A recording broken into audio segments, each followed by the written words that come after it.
You're changing history, you're changing culture, and you had people, and I'm not talking about the neo-Nazis and the white nationalists, because they should be condemned totally. Abraham Lincoln here is one of the most racist presidents we've had in modern history. We're trotting out and peddling people's racist, sexist, bigoted stereotypes. And their colleagues have distorted the facts. Take the worst I say and turn them to a game. Take the best I say and put them on display. Thank you, Mr. Chairman. Excuse me, Hunter. Apparently you're afraid of my words. Hunter Biden is not above the law. We want to send him to the DOJ, and we want to trust the DOJ to do their job. I want my Republican colleagues to give me one thing, that I can go campaign on and say we did. The bill, as I say, codifies one definition of anti-Semitism. A definition that the author says shouldn't be codified. RICO is not a crime. They want to act like they blind. They don't know what this is. These are our national secrets. Looks like in the shitter to me. Leadership of the plans to get them back into chambers. That would have been call number 3 with Speaker Pelosi. You didn't have one call, you didn't have 2 calls, you had 3 calls. So Speaker Pelosi's comments that she didn't speak to were inaccurate. That is correct, sir.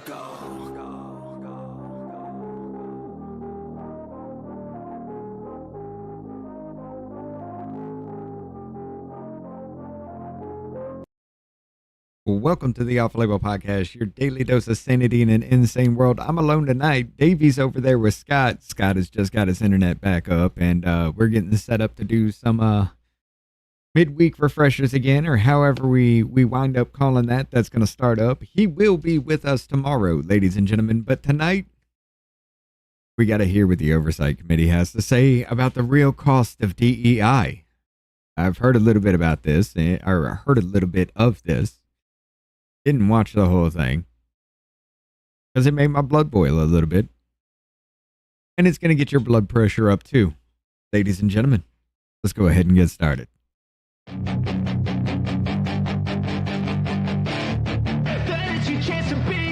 Hey kid, don't ever let them get inside your head. They'll tell you what to do in life instead of everything you know that you can get. Don't let them guide your life towards regret. I'll fight for what I love with every breath. My past is filled with things I won't forget. I use them all to push me to my best. So treat the worst of times just like a test.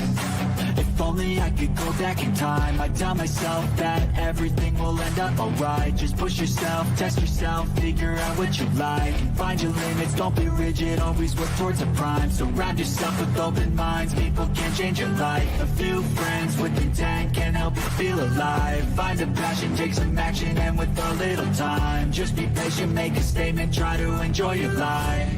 They'll try to kick you while you're down. They wanna rise up while you drown. They wanna fill your head with doubt. They're silently scared that you'll figure it out. I'll make it look like I'm losing. Won't bother hiding my bruises. And when they finally think you're wounded, then it's your chance to be ruthless. I'll make it look like I'm losing.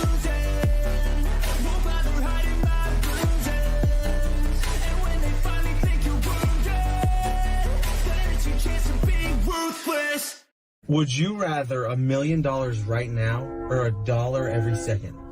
Oh, well, that's easy. Really? Yeah. What do you pick? I pick $1 million. You pick $1 million? Yes. If I pick the seconds one, I'd only have $60. What? $60? Yeah, there's only 60 seconds in a day. What? There's only 60 seconds in a day, and then in a week I'd only have a couple $100 if I was getting $1 every 60 seconds. But I could have $1 million. You're getting $1 a second? Yeah, so $60 a day. Mary, there's 60 seconds in a day? In a minute. 60 what? You're getting paid $1 a second for the rest of your life. Okay. Is that ever going to amount to $1 million? No. It's $1 million. How many seconds are in a year? I don't know. 60 times 365 days. Because there's only 60 seconds in a day. I pray for you. No! God, please, no! Would you rather... Yes. I saw that and I was like, we doing that one. That one's a good one. It is a stupid one. I will admit that one. Because, look, I've had conversations with people like that. But, ladies and gentlemen, we got this hearing going on here. Muffin here has made us a little bingo card for the night. Now, this one is on the real cost of DEI. We need to be able to distribute this out somehow to y'all, too. But, we got Ken in the house with us, Carolyn Hall, Louie, Muffin Rando, Rhoda Bennett, Boom Shakalaka. Let's see.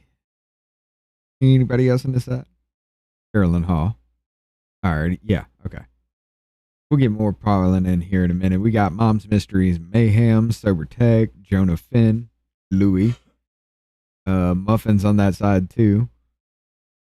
Shorty's over there. Let's see. Yeah, and that's all to start with. But yeah. Rhoda, how you doing? But yeah, let's go ahead and pick this shit off. Because this is going to hurt, ladies and gentlemen. And we will have the little poll and everything going on. So let's get started. The chair may declare a recess at any time. I recognize myself for the purposes of making an opening statement. But before I do that, just a little bit of house cleaning. I'm going to ask that Congresswoman Beth Van Dyne and Congressman Scott Perry be allowed to sit in here. And they both have expressed an interest in showing up, and of course, the more the merrier. Okay, now welcome to the Subcommittee on Healthcare and Financial Services. Today's hearing will focus on the destructive diversity, equity, and inclusion, or DEI policies that radical Democrats have tried to insert in American institutions, and really going back a little bit more than that, all the way back to affirmative action and the executive order put into place by President Johnson in 1965. I think it's important we all understand the effect and the scope of these policies have had on American life the last 60 years. On September 24th, 1965, we got to remember to celebrate that anniversary. Almost 60 years ago, Lyndon Johnson signed Executive Order 11246, which mandated affirmative action programs and policies which facilitated discrimination. In 1965, minority groups what up, Wes? Had faced a generation of despicable and repugnant discrimination, though I know individual universities were already practicing affirmative action 10 years before that. I know Princeton was practicing in 1955. At the time, these nascent DEI policies were nobly aimed at reversing that harm. Unfortunately, even well-intentioned bad policy is still bad policy. Discrimination should never be fought with more discrimination. Kevin, how y'all doing? That is exactly what affirmative action and DEI policies have done. Over the last 60 years, these policies have infiltrated nearly every type of institution in America, including higher education, corporate workplaces, the military, and more. In my opinion, it really hasn't been gradual over the last 60 years. I think if you look back even in the 1970s, the 1960s, these policies were around. These policies divide Americans by putting them all in groups and educating people that they should not view themselves as an individual. They should view that's themselves a bingo as a group, card. which is why I think people who want to destroy America are so in favor of them. That's a bingo card. It was made by Muffin. He's giving you choices of what you hear. Yell out if you get bingo. Categories, I might add. I got to find a way to distribute this shit when we do this. Are entirely self-reported rather than focusing on the whole of somebody's circumstances. DEI assumes that anyone who checks a box for a certain race is disadvantaged. Of course, we don't want to be a society where we go back and try to give preferences based on other factors as well. You were trying to skirt that line. So fucking. He signed an so fucking far away. To promote DEI Stop it. in federal employment. This order went further than any before it by expanding racial divisions, including immigrants. Thankfully, President Trump rescinded this executive order and decades of executive orders that preceded it. Let's be clear about what DEI is. It's a deliberate and explicit choice to put ideology over excellence, to Often's just deny admission. He's promoting of his highly business. qualified students. He's giving to accept students with mammograms lower out scores, to women. To fill in the box right is un-American, and That's like I actually said, illegal encourages spot. divisiveness. This is to award government contracts to minority-owned companies over companies with better bids. This is spelled out plainly in the E of DEI. Equity means ensuring equal. Under DEI, equity means ensuring equal outcomes. I think it's beyond Marxism, though. You're trying to destroy America by doing to America what they do in other countries in trying to set one ethnic group against another ethnic group. You know, you think of Canada, the French against the English. You think of Middle Eastern countries, the Shiites against the Sunnis, what have you. That is what they're trying to do in this country. I know. I got to give it out to everybody somehow, some way. It's in the well. You know what? I can put it in the Discord for you though. Been opposed to this sort of thing. The Civil Rights See, I'm Act being a dick. protects everyone. Earlier this month, the Supreme Court rejected a lower court's requirement that members of majority groups must meet a certain higher standard to win discrimination cases against their employers. By the way, the case was unanimously decided. Even Justice Jackson authored the majority opinion. In 2023, the Supreme Court ended race-based admission programs at colleges and universities, finding that considering race as a factor in admissions violated the 14th Amendment of the Equal Protection Clause and Title VI of the Civil Rights Act. The Trump administration has launched a wide-reaching effort to eliminate DEI, including revoking LBJ's 1965 executive order.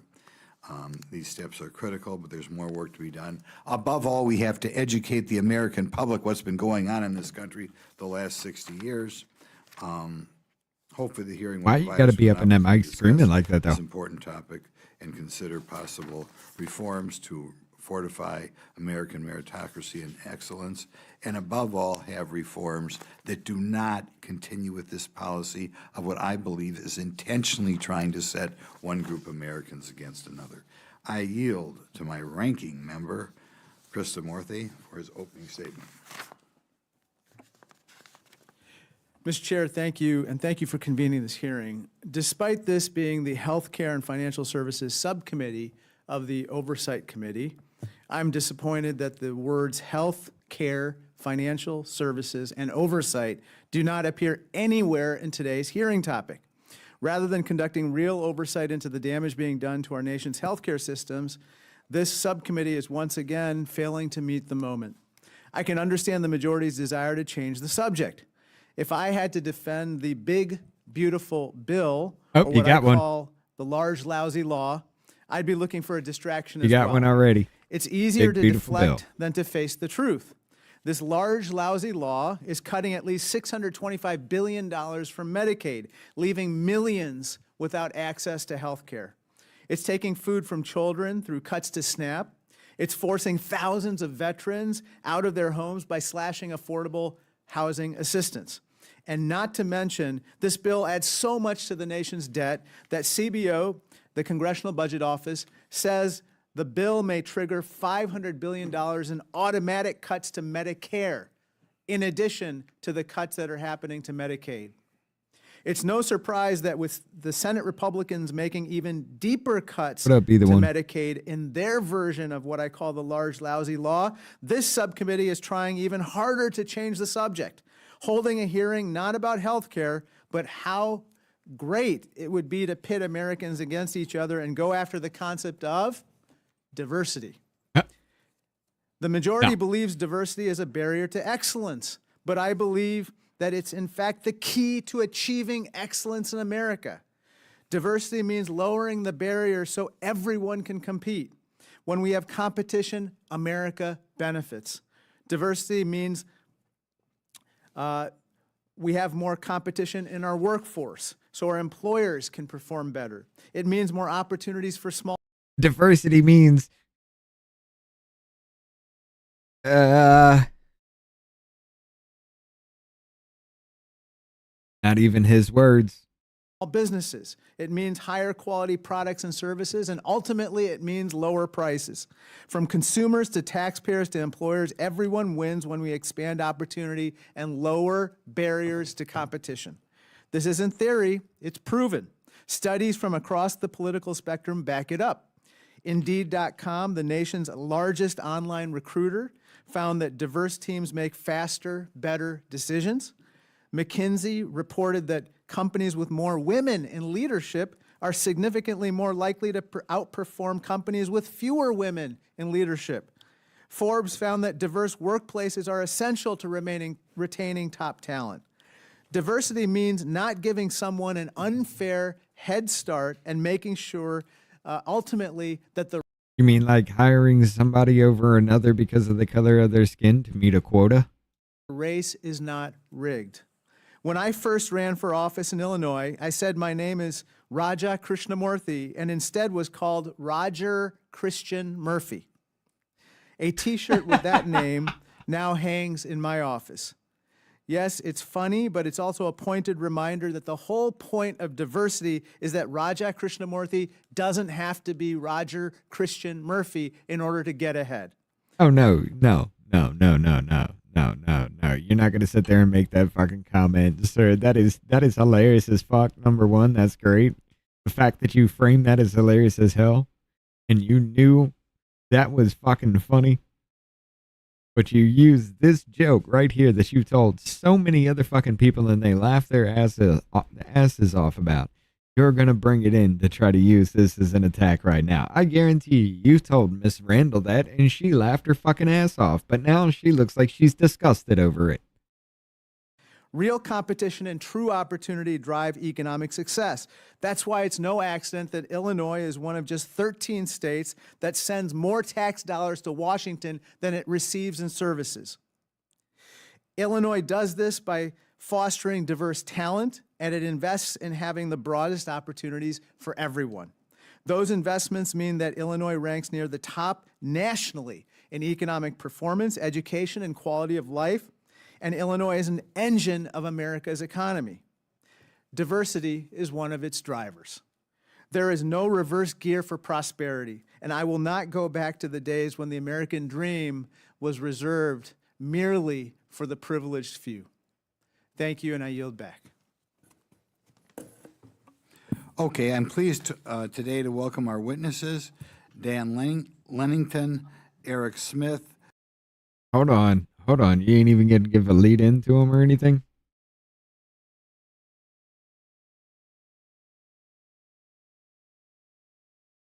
We playing it. Who's the witness shell? Who's just there to lick somebody's asshole? Who were they again? I'm sorry, Grothman. You merely for the privileged few. Thank you, and I yield back. You make me zone out sometimes. Okay, I'm pleased today to welcome our witnesses, Dan Lennington. Dan Lennington. I'm rolling with it. Eric Smith, Judge. Oh, that one's easy.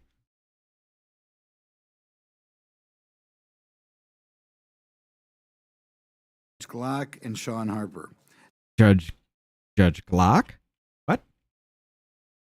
Lennington, Eric Smith, Judge Glock, and Sean Harper. I don't even know. Harper. Sean Harper. Okay. Sorry.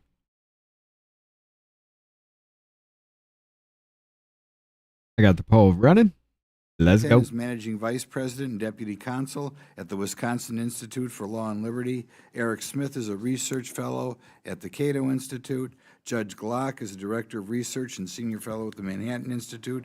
And Sean Harper is Provost Professor of Public Policy, Business, and Education at the University of Southern California. We look forward to, I don't have the poll on this one? what you have to say on today's important topic. Pursuant to Committee Rule 9G, the witnesses will please stand and raise their right hand.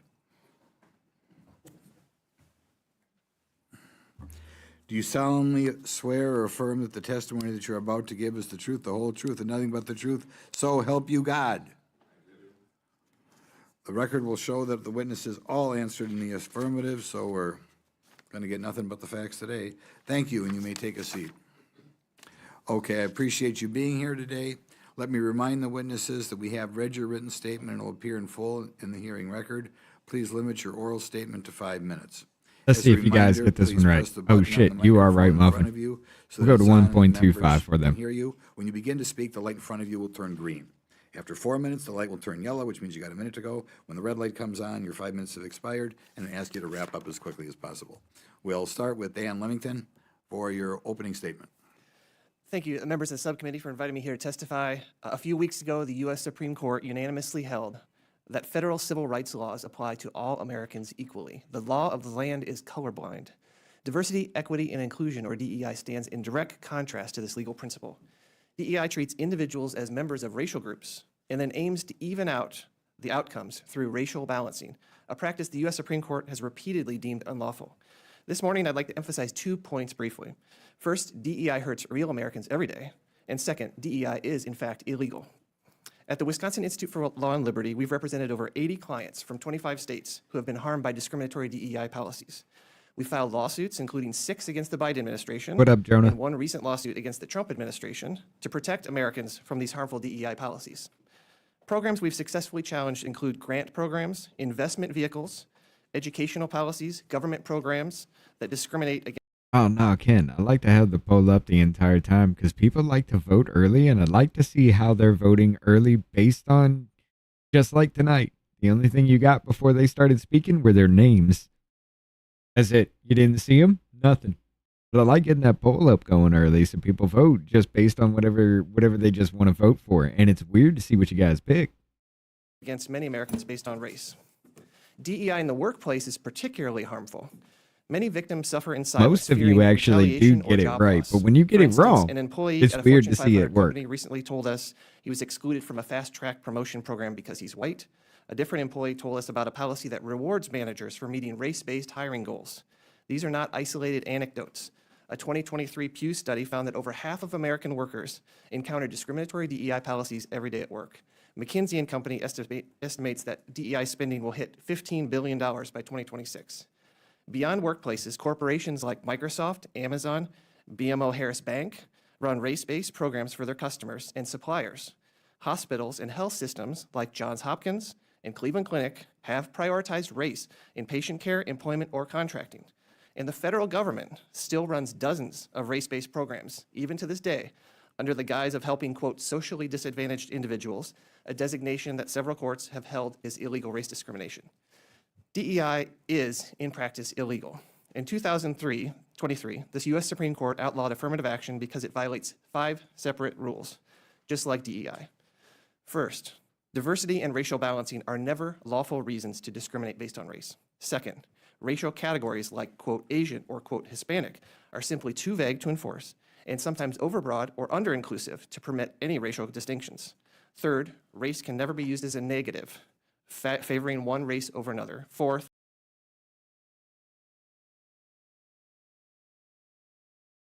did y'all hear that too? Third, race can never be used as a negative. There ain't no way this dude said negative. No. To permit any racial That might be an accent thing. Third, race can never be used as a negative, favoring one race over another. Fourth, race can never be used as a stereotype, such as encouraging racial diversity as an end in and of itself. And fifth, any race-based remedy, if it's permitted at all, has to be temporary. DEI runs afoul of all these rules and hurts Americans every day. Congress should lead by example by reforming federal law to root out all benefits and preferences for, quote, socially disadvantaged individuals. In our recent Roadmap to Equality report, we identified dozens of such race-based programs currently enshrined in federal law. Additionally, Congress should provide more funding to support those federal agencies that enforce our civil rights, such as the EEOC and the Department of Justice. To end, I'd like to briefly quote one of our clients, Colby Decker, a mom from Green Bay, Wisconsin, whose son could not get help at school for dyslexia simply because he's white. Mrs. Decker told me, quote, as a mother, it's heartbreaking to see countless children directly and mercilessly impacted by DEI. These are not victimless policies and practices. Indeed, DEI is not victimless. Penalizing individuals to, quote, make up for past discrimination is wrong. As the Supreme Court wrote in Brown I versus was Board of just making Education, sure that I treating heard it people right. differently based on race, quote, generates a feeling of inferiority Like I said, as it to their could be an status in the accent community thing, but that may affect their hearts and minds in a way unlikely ever to be undone. r- Thank you, and I look avoid forward to your saying that word, sir. Oh, Dr. Smith. oh, we got Mike off right there next to the boobs. There's two. Chairman Grothman, Ranking Member Krishnamurthy, and members of the committee, thank you for the opportunity to speak today. My name is Dr. Eric Smith. I am a former professor and current research fellow at the Cato Institute, and I'm also the president of Free Black Thought, a nonprofit dedicated to viewpoint diversity and academic freedom, particularly in discussions surrounding race and education.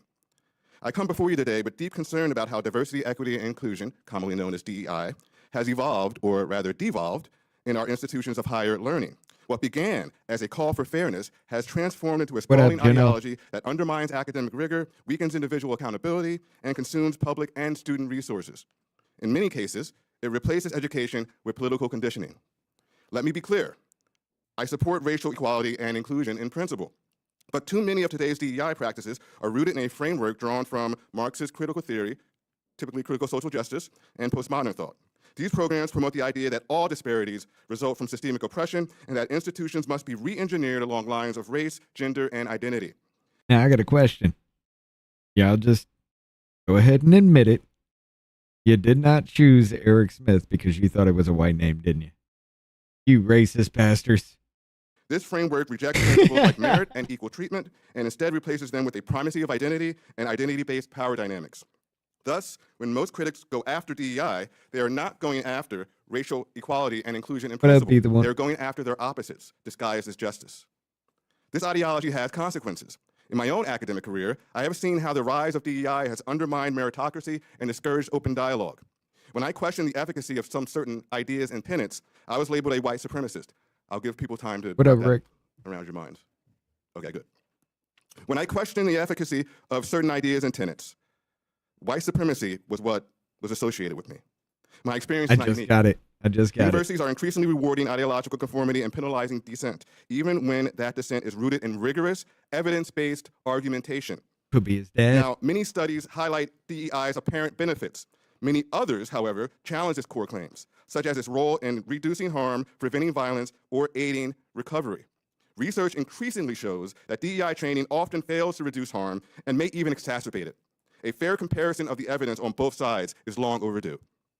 Meanwhile, students are paying the price. DEI promotes the notion that minority students are too fragile for challenging ideas, which weakens resilience and hinders intellectual growth. Many now graduate with little improvement in critical thinking and writing skills, which are sometimes dismissed as inherently white and therefore racist to expect from minority students. I'll pause again and let you wrap your minds around that. Mm-hmm. Even the Smithsonian's National Museum of African American History and Culture once echoed this view, undermining the very traits that foster success. This is not empowerment, this is educational malpractice.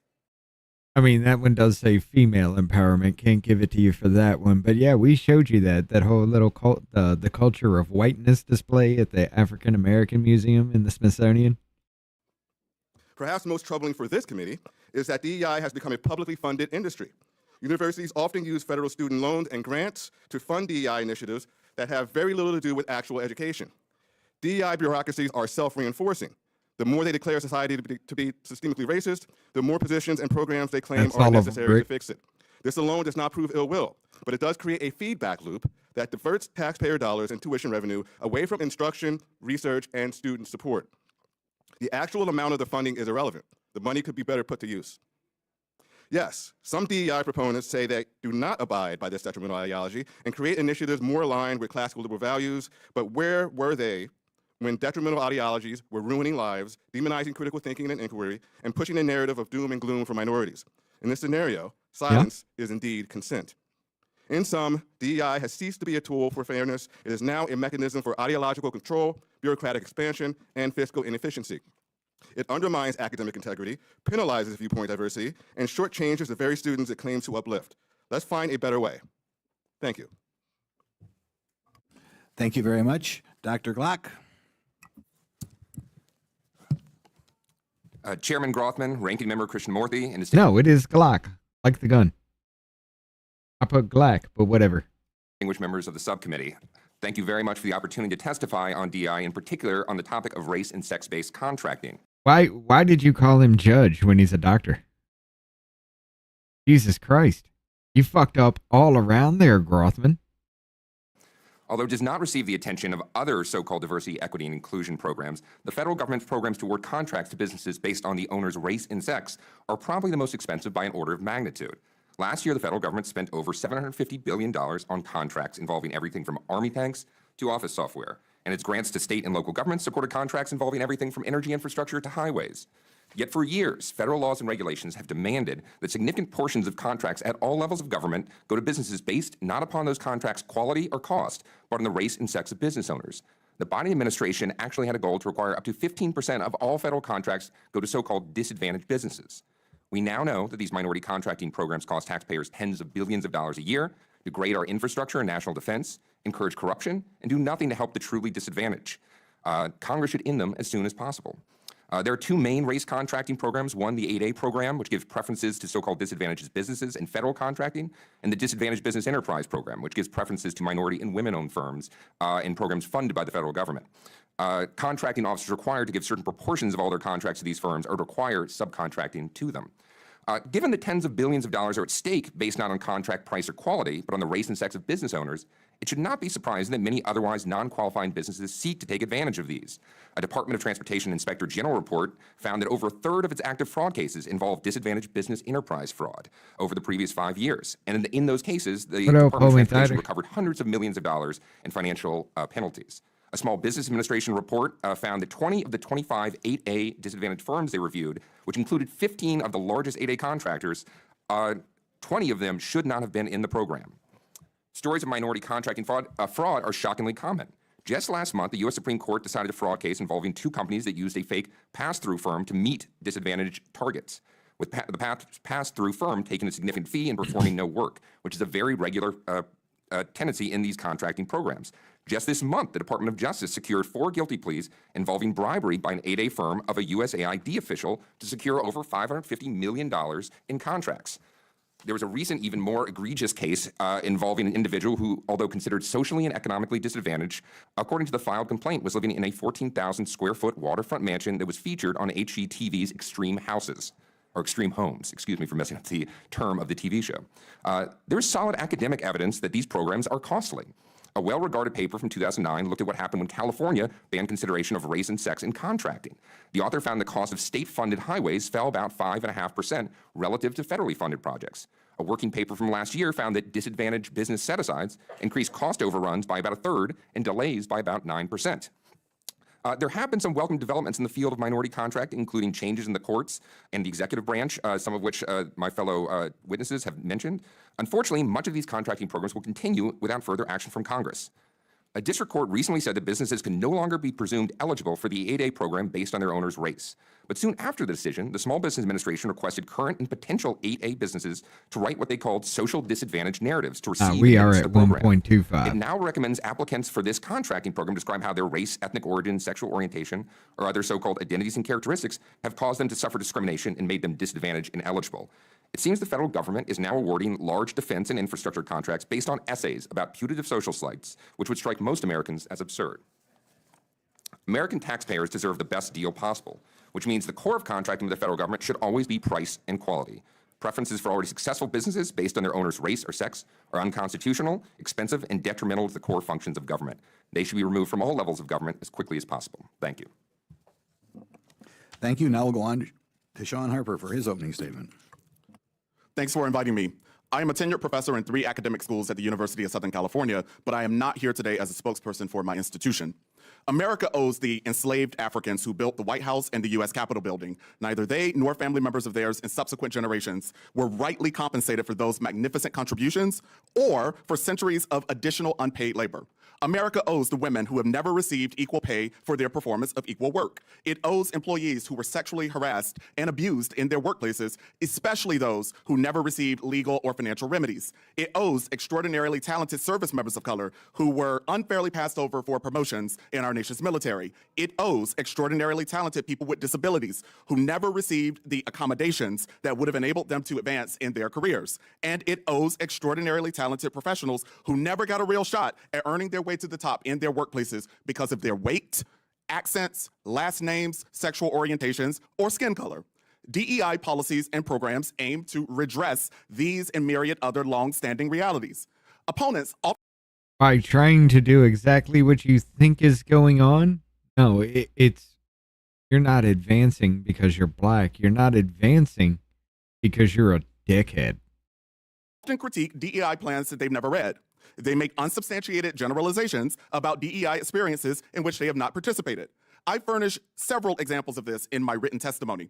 One such overestimation and overstatement is that white employees are being most routinely discriminated against in their workplaces. Here are the facts. 72% of employees in leadership roles at colleges and universities are white. Cumulatively, across all industries, 77% of managers are white. 84% of C-suite executives in Fortune 100 companies are white. 87% of Fortune 500 CEOs are white. 94% of U.S. governors are white. 73% of the current United States Congress is comprised of white members. Okay, so all we actually have to do is just make all that 13, maybe 15% across the board, and you stop complaining? All but one president of the United States of America has been white. Put simply, there's insufficient evidence to confirm that highly qualified white professionals, especially men, are being systematically passed over for leadership roles on the basis of their race. There's even less evidence that DEI policies and programs are responsible for racial discrimination against them or anyone else. No, when they straight up say, just like, who was that? Wasn't that, the dude who owns the Kings? Didn't he literally say he was not going to hire any white person? Dude, what the fuck are you talking about here? Just because you felt oppressed all your life, you were actually trying to oppress people that did shit to you, and you still feel some type of way about shit. Opponents also exaggerate the amount of time and money spent on DEI activities. In U.S. Defense Secretary Pete Hegseth's confirmation hearing, Indiana Senator Jim Banks claimed that the Defense Department spent over 5 million hours on counter-extremism and diversity training during the first year of Joe Biden's presidency. Banks did not disentangle counter-extremism from DEI activities. Surely they are not. And that diversity training was to say white people are fucking evil and they should just be beat in the streets. Okay, it wasn't that actual far. But, I mean, there were books and shit, not even just in the military, but there were books and shit with white people having a devil tail with a white contract. Don't play games with me, dude. Not the same. Rhode Island Senator Jack Reed pointed out that the estimated 5.9 million hours devoted to DEI were out of more than 2 billion hours that the Defense Department devoted to all training activities during that same year. That means that less than 0.3% of training time was spent on DEI. Notwithstanding, Hegseth went on to say that as Defense Secretary, he would, quote, send a clear message that this is not a time for equity. It is essential for Secretary Hegseth, the Trump administration, and all other citizens to understand the real cost of inequity to our country. Here are the real costs that too many Americans pay with their lives: infant mortality, maternal mortality, diabetes, asthma, COVID-19, heart attacks, strokes, AIDS-related illnesses, and most forms of cancer disproportionately kill Americans of color. Analyses presented in a highly cited W.K. Kellogg Foundation report revealed that closing racial gaps in health, education, and employment would increase America's GDP by $8 trillion. On their own, health disparities in the United States annually produce $93 billion in excess medical costs and $42 billion in lowered productivity, according to that same Kellogg Foundation report. Additionally, the economic impact of shortened lifespans among people of color is $175 billion. Now, those are the real costs. Thank you. Lex with the 5. Dr. Harper, go fuck your feelings. All I hear is blah, blah, blah. Fuck you, blah. You are a piece of shit. Agreed. Okay, now we'll begin to open it up for questions, and I'll call upon myself first. Mr. Lennington, I'd like to have you give us a little bit of a background of what some people call affirmative action. As I understood, it began in 1965, Lyndon Johnson, and since that time, our nation has shifted more and more in that direction. Could you let us know, kind of, first of all, I think it was supposed to be a race thing, but at what time did people from south of the border wind up getting added to the mix? At what time did women get added to the mix? And do these policies result, as a practical matter, American businesses discriminating on the part of sex by sex or race? I think that's a fair estimation. What I would say is that, first thing to remember is that the Civil Rights Act of 1964 was passed in July of 1964. There was an election in November of 1964, and every single person who voted for that law was reelected. It was very popular among the American people, and one of the reasons why is because the law was itself colorblind.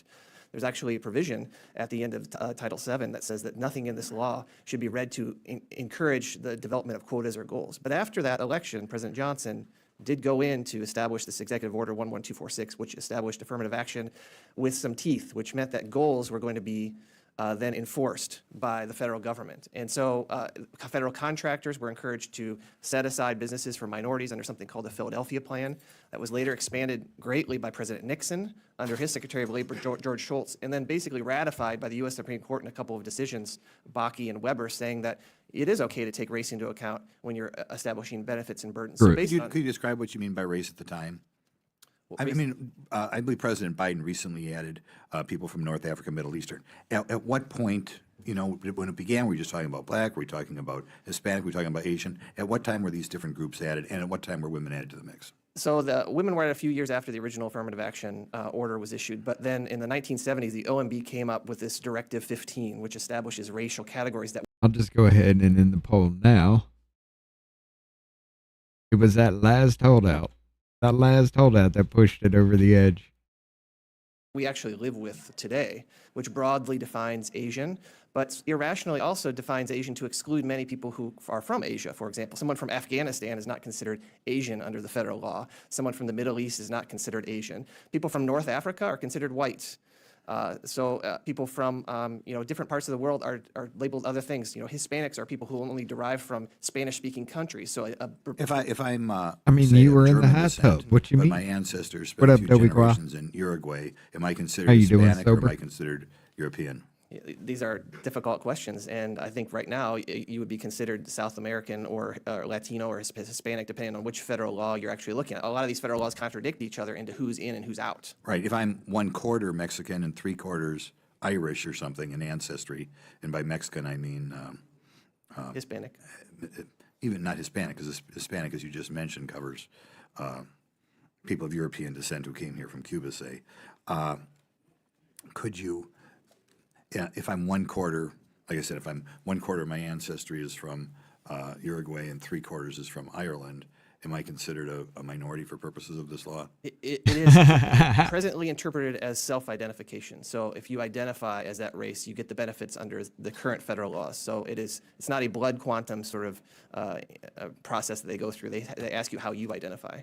You talk about people who are at a disadvantage. If my father's a billionaire, but my ancestry is Latin American, am I considered disadvantaged?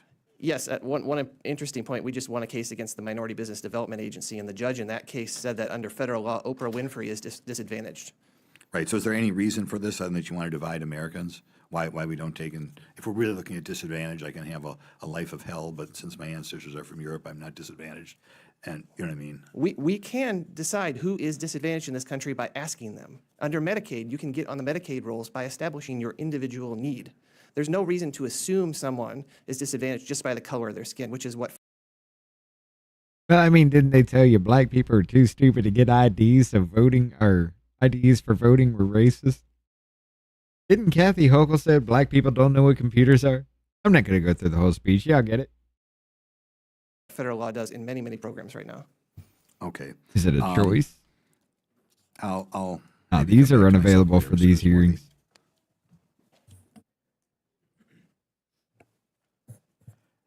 Thank you, Mr. Chair. In the name of expunging DEI, the Trump administration has lurched from the farcical to the cruel in its effort to rewrite history, including, for instance, threatening to remove Emmett Till's monument, to even deleting references to the historic and heroic Tuskegee Airmen. These actions are wrong, but do not compete in cruelty with the ending of a suicide hotline for LGBTQ youth, which I just want to go into. Okay. We've actually gotten like 2 here lately. LGBTQ. Let's see. There was Mike Off, People of Color.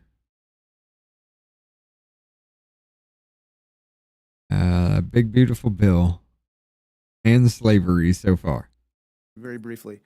Mr. Lennington, the Trump administration CDC in this report found that suicide risk is around 4 times higher for LGBTQ youth compared to their peers.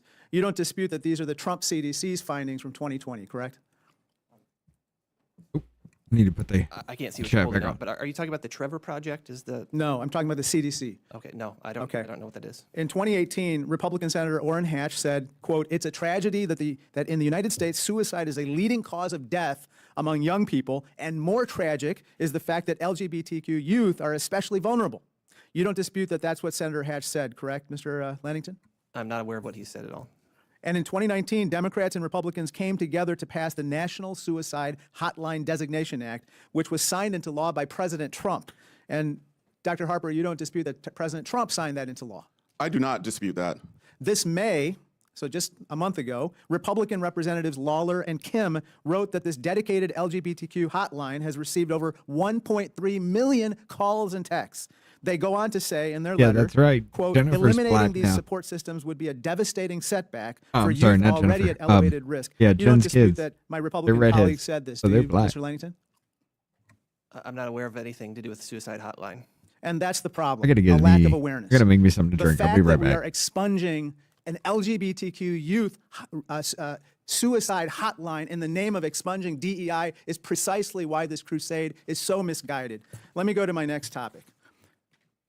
The Trump administration is eliminating DEI programs to ensure, quote, equality for everybody. That supposed equality has also translated into ending programs that have helped working people get ahead, leaving everybody equally a lot worse off. Dr. Harper, the California Medical Association reported that the Republican Senate reconciliation proposal will slash Medicaid by $900 billion. You don't dispute they found that, right? I do not. The House reconciliation bill will lead to at least 16 million people losing their health insurance. The Senate plan will be worse. Within this estimation, KFF reports that 1.3 million Medicare beneficiaries will lose their Medicaid coverage. You don't dispute they found that, right? I do not, and it will disproportionately affect people of color. Crane Chicago Business reported that this proposed slashing of Medicaid will leave at least 8 hospitals to immediately close their doors in Illinois and potentially hundreds of hospitals across the country to do the same. Again, that's what this large, lousy law is about to do, and we're talking about eliminating DEI programs all day around here. Last topic. The title of this hearing is, quote, "Sacrificing Excellence for Ideology, the Real Cost of DEI." I'd like to discuss some of the excellence within the Trump administration.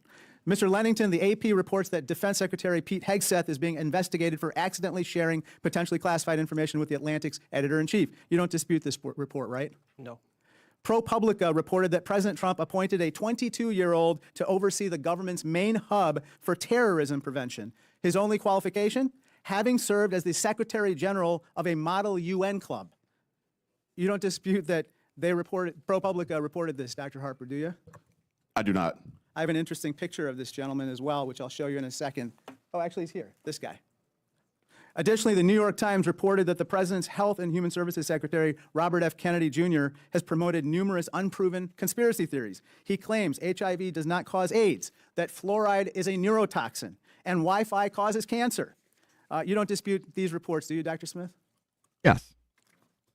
In 2023, Mr. Lennington, you wrote in an article titled, quote, "Renominating Trump could cause a dangerous chain reaction that, quote, Republicans may want to think about nominating someone else." To end on a positive note, I agree wholeheartedly with you. Thank you. Thank you. I just came back in, but that was weak as shit. I can tell that. Grotham.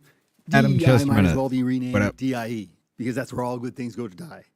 Under DEI, no longer are skills valued because it forces people to judge a man based on his color of his skin rather than the content of his character. We're all created unique men and women in God's image, each with unique talents. In the 117th Congress, I introduced the Merit Act to prohibit government hiring and contracting based on affirmative action. I invite all my colleagues on this dais to join me and co-sponsor this. Oh, yeah. Yeah, he'll be coming up. Do you want a doctor or a dentist like me or a nurse based on the skin color or based on my qualifications? By promoting DEI in schools, you're teaching students to see color in their classmates before virtues. Now, I am not denying that discrimination doesn't exist in this world. It does. But DEI and affirmative action have historically failed to protect Americans. You guys cannot keep repeating these same mistakes because it's called insanity. Dr. Smith, would you agree that modern DEI originated with the affirmative action? Modern DEI did not originate with 1964 Civil Rights Act. That definition of affirmative action meant a prohibition of discriminating based on race and denying resources to people of color. Later on, through case law, it became a quota system. So it started out with great intentions, but it has devolved substantially. Okay. Now, it's for example, I have a bill to terminate affirmative, this is a hard word to say, He's affirmatively in Congress housing now. initiative or DEI mandates in local planning and zoning decisions. He'll be in this Mr. hearing. Ludington, anyone who is complicit in promoting DEI is violating the civil rights. As an attorney, what are the consequences of violating the Civil Rights Act? Well, if you're an employer, you can be held liable in court for damages, and under federal civil rights law, you can be held liable for punitive damages too. So there are severe consequences. Also, if you're a federal contractor, you can have your federal money taken away, or if you're a federal grant recipient, you can have your federal money taken away. So there are very harsh consequences to discriminating based on race. And everybody. Kosar was the guy that there was a big stink about because he shared a meme online after destroying AOC and a talking point. He shared a meme online that was like a scene from Attack on Titan where one of the Titans gets beheaded. And his face was transposed over the one that took out the Titan's head. And her face was transposed on the Titan's head. And she's just like, he's trying to kill me. He's trying to kill me. That was that dude. Who does discriminate based on race. Kosar is okay. He's ineffective to me. So, should these DEI pushing companies and schools be pursued for violating the Civil Rights Act? Yes, I think they are actually right now under the Civil Fraud Initiative at the U.S. Department of Justice. They are actively investigating U.S. companies. We have filed a complaint against Amazon a few weeks ago for running something called the Black Business Accelerator. Lockheed Martin was just brought up in the news over denying bonuses to employees based on race. That's a major federal contractor. And so, yeah, it's a agenda of the Trump administration is to investigate and root out DEI in federal grant recipients and federal contractors. So you mentioned in your testimony that victims of DEI discrimination often suffer in silence for fear of retaliation. Agree. In your opinion, do DEI policies We make need a mockery deficit, of local no kings for or that real one, discrimination straight against across. those against pregnant women in the workplace, for example, or individuals with disabilities? Yes, it does. It doesn't help the people who need help. If people have been the victims of race Slavery, discrimination, we should punish the beautiful offender bill. and provide a remedy to the victim of race discrimination. Taking a job away Nothing from around it. an unaffiliated white male and giving it to someone else does not cure the discrimination. It just pushes the discrimination onto someone else. We had Mike off, people of color, in the free Will space. federal costs decrease if DEI is truly abolished across the federal government? We had minority. Absolutely. What happens if we don't stop this madness now? What are the dangers of a prolonged DEI policies? Well, we'll see continued high costs in defense and infrastructure contracting. We'll see increased delays. We'll continue to see corruption. We'll continue to see more cost overruns on government projects and poor projects in general because they're selected not on price and quality, but on race and sex. There's really no shortage of dangers because of how these infected both the public and private sectors are with DEI. We're talking about compromising healthcare outcomes, defense for our force readiness, and infrastructure construction. And I just got one last question. Where does Native Americans fit in this thing? Dr. Locke? There's significant contracting benefits for some Native Americans and some Native American tribes, but there's been a lot of evidence that, of course, the actual beneficiaries there are a small group of owners, and the benefits rarely flow down to the actual disadvantaged Native Americans. Thank you. I yield back. Thank you. Ms. Randall? Oh, this dumb bitch. Goddamn. Thank you, Mr. Chair, Ranking Member, for our witnesses for being here today. The terms diversity. Didn't he say Miss Randall? I mean, she was there earlier. I saw the dumb bitch, but why'd you just... Okay. Equity, and inclusion, or DEI, have been thrown around today as if we're speaking on some looming threat to America, as if DEI has some hockey mask on, committing heinous crimes in our communities and destroying our workforce and gutting our economy. No, they have COVID masks on, doing the same thing. And to the chairman's point, we did our DNA in our family. We got a little Irish in us too, but it wasn't voluntary. And so I'm going to take this from a little bit of a different angle or perspective and speak on the history and impact, or the lack of protections for diversity initiatives. So why they came about in the first place, because. But sir, why does Africa have an AIDS problem though? HIV/AIDS problem. Why does that exist? It seems really convenient that you all are kind of missing that whole point of where we came from. And so let's be real, where it came from: racism, right? And this country that we all love has a history of racism. Yes. Racism towards the very individuals that make up our diversity, racism towards those striving for an equitable society and an inclusive America, because inclusion, that part of the DEI, that just means everybody. That means white folks, black folks, brown folks, everybody. So racism didn't begin with one man on Pennsylvania Avenue, although he kind of leans into it a little bit, in my opinion, but instead has been embedded in our very creation as a nation. So some of you may be naive to think that the trails of racism that have plagued our nation ended when black soldiers were able to give their lives in the Civil War or with the signing of the Emancipation Proclamation. But even in the 1860s, Black American veterans returned home not to honor and reward, but to terror and violence. I'm going to pause you right there for a second to say, what about the what was it, the East India Trading Company?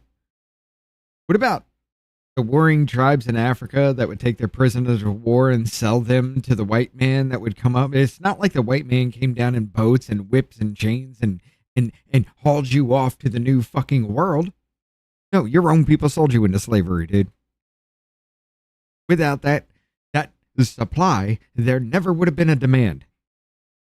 Now, if it were the case that they were taking boats down there and literally kidnapping people to take them and make them slaves, you'd have an argument, and I'd agree.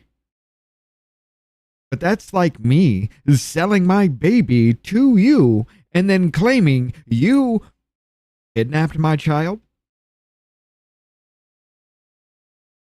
Denied pensions, denied land, lynched, terrorized. This is the grim reality of black history in America. So, yes. And that's intertwined today as we see black And your families people face did it to ongoing you. struggles. My grandfather's grandfather was a slave. Like, that's not that long ago. So, Oh, his grandfather's grandfather. This motherfucker is 5 generations removed, sitting in the halls of Congress saying he's an oppressed person and he needs his reparations.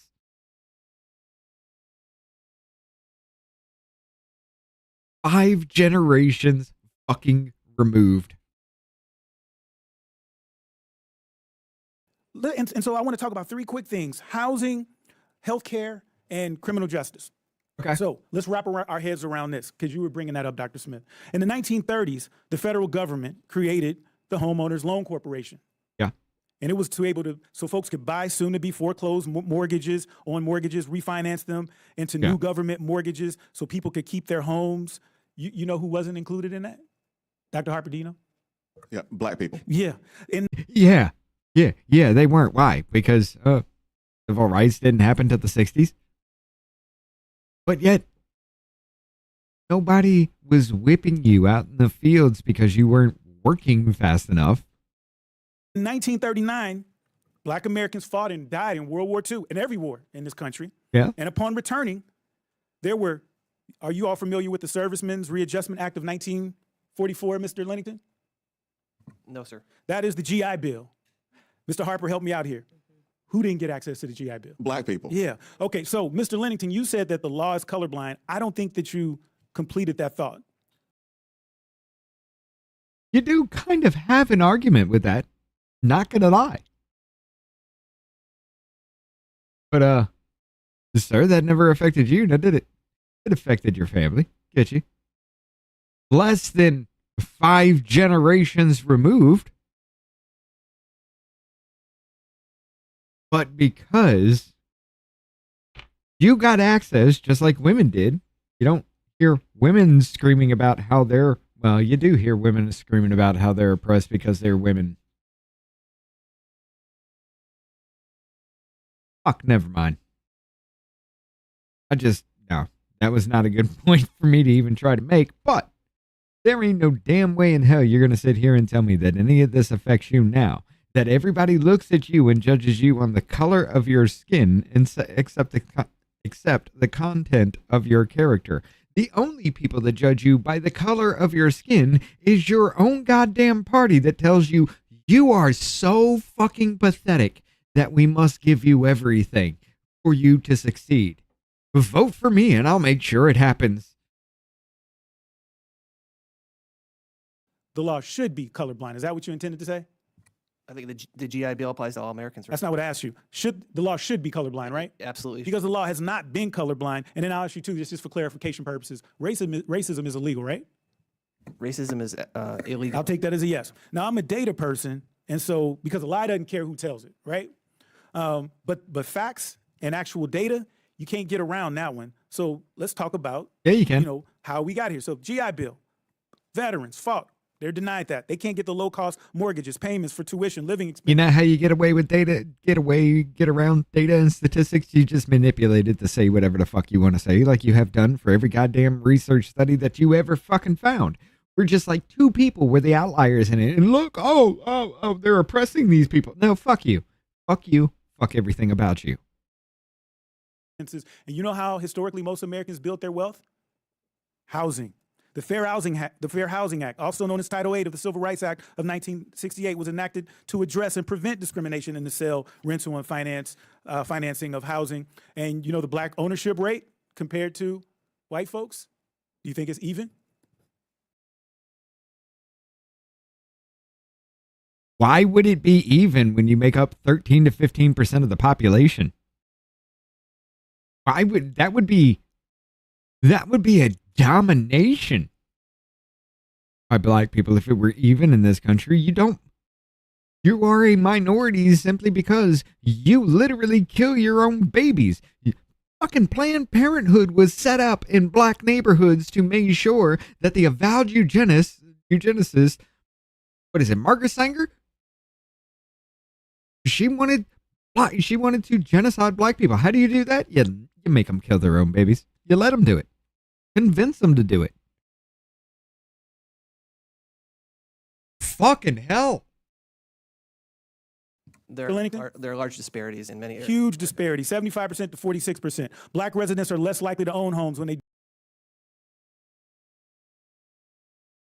There's a huge... Go back to that. White folks, do you think it's even? There are large disparities in many areas. Huge disparity, 75% to 46%. Black residents are less likely to own homes. When they do successfully own a home, it is often devalued when being... Wait a minute.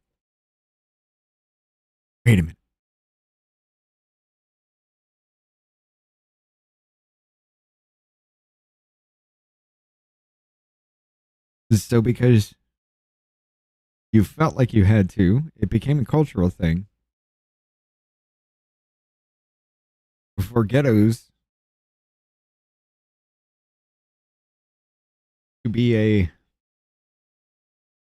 I guess if you want to say open air prison and use your term, but didn't you let that happen? Didn't you make that happen by going after the Section 8 housing because you didn't want to pay a lot in rent just to survive?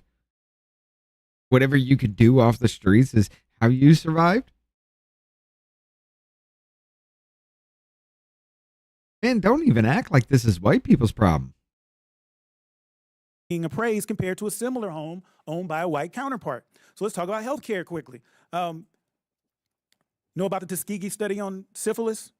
Black folks were experimented on for 40 years? Yes. Familiar with that? Yes. Criminal justice. In Missouri, black men make up 8% of the total population of Missouri's population, but 45% of the jail population. So, how much of the violent crime did they commit, sir? So when we talk about health disparities, when we talk about housing, when we talk about criminal justice, all of these things are the reason why diversity initiatives came about. And so let's put it this way. Black people make up 13 to 15% of this country, but yet over 50%. Last time I looked, it was like 50.1%, 50.1%, 50.2, something like that. Of all violent crime is committed by 6% of your population. That means there are about 2.5 million black people going around committing more than half of all violent crime in this country. And you wonder why prisons are filled with black people? I mean, can you stop just shooting people for no fucking reason because they stepped on your shoes? Can we do that? If we disregard those things and leave things as they were, guess who suffers? Black folks, brown folks, minority folks suffer all the time. So we can keep, so I think my colleague said, we can keep doing the same things and expect different outcomes. But for black folks and brown folks and minority folks, that means we get screwed over and over. And I think you made a quote that I wrote down, which I thought was interesting. Racism, it impacts the hearts and minds for years to come, right? And so I don't think it's white males, because Dr. Harper gave us some data that you can't get around, that white males are like, we are hillbilly rednecks and shit. Just come out and say peach, people. But my God, I died laughing. What are we talking about here? So, I'll close on this, and I see I'm getting a hook, and I appreciate the chairman for giving me a little bit of latitude. If we know that this impacts people for generations, that's almost as funny as Mayo Monkey. Brown folks have been discriminated against for generations. Shouldn't we be doing something about it? I yield back my time. Mr. McGuire. Yeah, we should be doing something about it if you were actually trying to, instead of living off the government tit just because you feel oppressed and you think just because you're black in America that America should give you everything just because of the color of your skin. You want to live off of us and then complain because you're not living off of us because we've had nothing to do with everything you complained about. Thank you, Mr. Chairman. Thank you to our witnesses for being here today. When I was growing up, our country, we were told it was the melting pot. We live in a great country. Our country is the greatest country because we were founded on the belief of meritocracy. And I think everyone in the audience would agree with this statement. Isn't it great we live in a country where a man or a woman, regardless of party, race, religion, or creed, can work hard and achieve just about anything? And we could go on and on with many examples of people of all those different backgrounds succeeding in this country where they would not have a possibility of succeeding in other countries. What's so wonderful about our country is we're born with our God-given rights. They cannot be taken away. And because we're a republic and not democracy, we are a republic with representatives, even the minority has a voice. If it was a strict democracy, only those in power would have a voice. But your rights that you're born with cannot be taken away, whether your party is in power or not. But DEI is very harmful. It divides Americans even further and promotes racism and sexism. To me, DEI stands for didn't earn it. I'm glad this hearing has been brought up. President Trump and House Republicans have done a lot of work rolling back President Biden's disastrous DEI policies. As a Navy SEAL, as a veteran, if somebody saved your life on the battlefield, you wouldn't care about their party, their race, religion, or their creed. We're all Americans. We should be able to disagree without being disagreeable, but the law should be colorblind. And again, I heard my colleague talk about if somebody was to do surgery on you, you would want meritocracy. You would want the best surgeon to save your life or your loved one's life. I also heard a colleague talk about diversity, but he did not talk about the E, the equity, or the I, inclusion. Everybody here loves the idea of diversity. But I don't care what color your skin is. If you're the best doctor, that's the doctor that I would want for my family. But the problem with the complete statement of DEI is the equity part, equal outcome. You put in 20 years of your life to be a great musician or a surgeon, and someone just says, hey, I'm a surgeon, and I have the same outcome. It's not right. In fact, it's Marxist. It destroys innovation and motivation. I'm soon going to be introducing legislation, by the way, that will prevent public utility commissions from authorizing rate recovery for a utility or business entity for return on equity if such entity's business model or operations is governed by a framework based on ESG or DEI or similar social or environmental agendas. DEI or ESG frameworks have incorporated into business models of countless utility companies operating across America. These frameworks typically force utility companies to procure a portion of their power from renewable energy sources and dedicate a percentage of procurement from minority-owned companies. This drives up operation costs, which drives up the rates charged to their customers. Ratepayers are forced to procure utility services through these companies, hence why they are textbook examples of waste, which unnecessarily hikes up costs. Since many of these companies operate across state lines or obtain power from other states, it is the duty of the Congress to act. My first question for each of you, yes or no, do you believe DEI is rooted in Marxist ideology? Mr. Langton, yes or no? Yes. Dr. Smith? Deluxe, thank you for the 5. Hey, dumbass, we all did become 100% equal opportunity medical experiments done during the 2020 COVID-19 agenda. Yep. Dr. Glock. A similar ideology of And complete a lot of equity, people yes. were forced And Dr. Harper. to take it. I don't know what you mean. No worries. All right. Now I have another question for each of you. If you had to have heart surgery again, would you rather have a doctor who studied the hardest in school and was the most qualified to perform the surgery, or a doctor that was in that position because of their race or gender? Which one would you rather have, Mr. Langton? I'd prefer a well-qualified physician. Dr. Smith? At the risk of not keeping it real, I want the best physician. Dr. Glock? The best physician. And Dr. Harper? Are only the best physicians white? I don't care what That wasn't a question. Okay.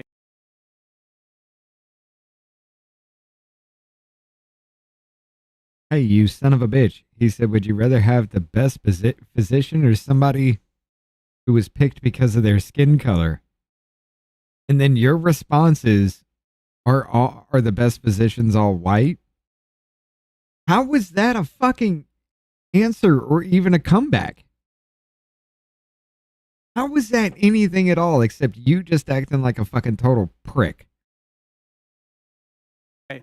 Do you guys agree with yes or no, do you agree with Dr. Martin Luther King's statement that people should be judged by the content of their character, not the color of their skin? Mr. Langton? Absolutely. Dr. Smith? Yep. And Dr. Glock? Absolutely. And Dr. Harper? Martin Luther King would absolutely be repulsed by the politicized attacks on diversity, equity, inclusion. So you're not going to say yes or no? Yes or no? For. You got to say yes or no. No. Listen, I'm telling you right now. Well, that hiring and promotion. Are you advocating hiring and promotion based on character? Would also be repulsed by the lack of class and local value. The answer didn't earn DEI gets rid of. And the answer is yes or no. Are we hiring people based on skills and experiences, or are we hiring them based on character? It should be quality and not race and sex. Your character is what people judge you on. Your skills is what gets you hired, you fucking retard. God damn. Just because you're a black man thinking that everybody's sitting there saying, I don't give a fuck about your skin color. If you're good at your job, go ahead and hire that person for that fucking job. And you're taking that as an attack because you're a fucking retard. What the fuck is your deal, dude? Other than the fact that you want to sit there and whine, moan, bitch, and complain because your skin is black and you feel oppressed. You're not oppressed. There's a black man sitting up in there in fucking Congress who is talking to you. That makes the laws to tell us how to live our fucking lives, asshole.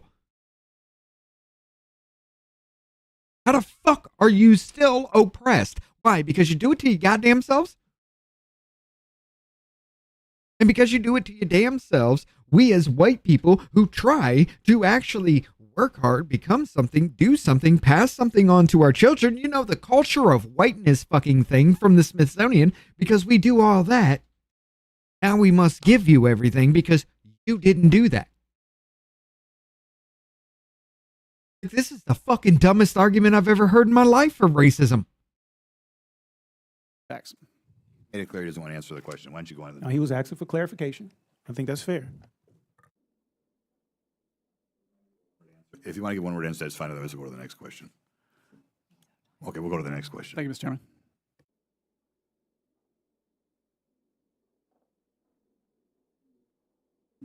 Chairman. Ms. Simon? Thank you, Mr. Chair. This is a very, very difficult conversation. I'm a great granddaughter of someone who had a literal yoke on her neck, a literal yoke. And I will give the 4.5 minutes of my time to my people from Malvern, Arkansas, from those fields. And I want to be clear. You guys aren't that different in age.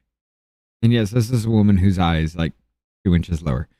But you guys aren't that different in age between, well, yeah, I mean, you kind of are. You're like 20 years apart, maybe a generation.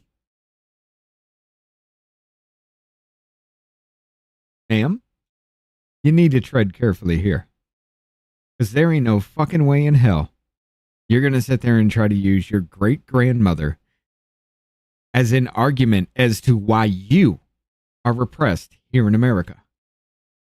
Shit happened. We all fucking regret it. We've all said sorry for it. But is there a yoke around your neck now as you sit up there in the halls of Congress trying to tell me how I must live my life? No? Well, then shut the fuck up. That 4 out of the 5 of you last year posted on your social media the words of Dr. King. And there are so few folks who actually have studied, who are clear on the theology of freedom of King. Very few of you have read and studied and have sat in Ebenezer Baptist Church. So I would ask you, you keep Dr. King's name out of your mouth. If you, like me and the many scholars, Martin Luther King, Martin Luther King, Martin Luther King. Martin Luther King would be disgusted by you. who will be watching studied King, you know that he and the mothers and the fathers of the civil rights movement and of the movement for emancipation not only would be struck by the conversations in this room, but would be shattered by the consequence of lives, of hatred, of abuse of this administration in the name of folks who worked to make this country more free. Children of Abraham, for real. I want to be clear for the young people that are listening today here in this audience, this conversation is not about an acronym. It's just not. It's just not. This is a conversation. So now it's an attack. We've brought this to a biblical reference now? Biblically, they deserve. Oh, God. I want you all to understand. The Democrat Party is still on that whole trope of black people are fucking pathetic and we must give them everything. Why? Simply because people did shit to us and apparently we let it happen. It's an attack on what you see right here. Now see, who's on this side of the dais? This was never the plan. It was never the plan to have people of color in positions where they would be able to speak from this place. In fact, folks had to fight tooth or nail to gain access to the front door. And guess what, bitch? Where are you making this fucking stupid ass speech that's a testament, just like fucking Wesley Hunt said. It's a testament to America that motherfucker stayed in Robert E. Lee barracks when he was in West Point. And he said, wow, look how far we come, a black man in a barracks named after somebody who would have hung me in the street. But yet you're still disgusted that you sit up in the highest places of fucking government. You're still disgusted that you are not higher as you literally make the laws that tell me how to live my life. You are disgusted that you don't have a higher position. God Almighty himself must come down and grant you ruling kingdom over fucking earth because of the color of your skin. You wonder why this is so divisive? I wonder why.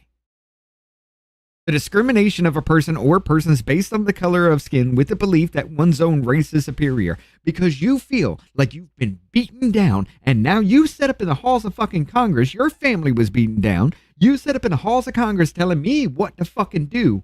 You need to still be higher because of shit that happened way long time ago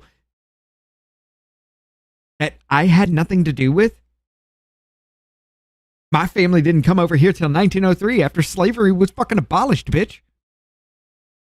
My grandparents marched in the streets with your grandparents on both sides of my family.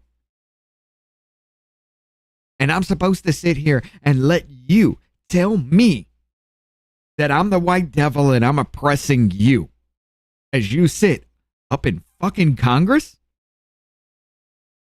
This is the reason for the division, bitch.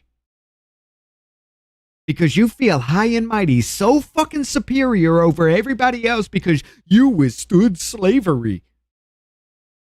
You feel so fucking high and mighty in that your skin color is better than everybody else's because of it. Never mind the fact that it was your skin color that caused it in the first fucking place by selling their fucking prisoners of war into slavery. But we can't talk about that part, right? Because that's racist. This is why it's divisive as fuck. To this Capitol. I want to be very clear about that. Today's hearing says quietly and actually out loud who the majority believe is allowed to belong in this country. They use Dr. King's name in deep vein, who has a place in the hierarchy that was never meant to be questioned. The majority is leading a coordinated effort, I want to be clear, to push us back to a segregated America based on race, based on ethnicity, based on national origin, based on sex, based on sexual orientation and gender identity and disability. Inclusion, as a disabled woman, they have been very, very clear, including folks who look different than the standardized white man in this country, folks who are The standardized white man?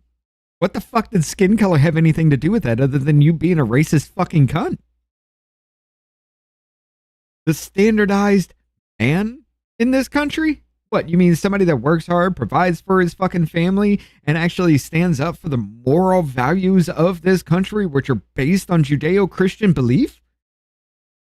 Oh, we can't do that, right? Because that's whiteness. Fucking what? Disabled, folks who love differently. Those folks should not be at the center of power. That's the plan. They are motivated by a fear of a multiracial and the ideas and values that founded this fucking country should not be at the head of the fucking table leading us any goddamn more. The ideas that built us, the things we hold dear to our heart, everything about us, the things that we are willing to defend with our lives are somehow not supposed to be at the head of the table now. Bitch, I know you got a disability, but it ain't because of your eye. How many fucking lobotomies have you had in your life to come to this decision?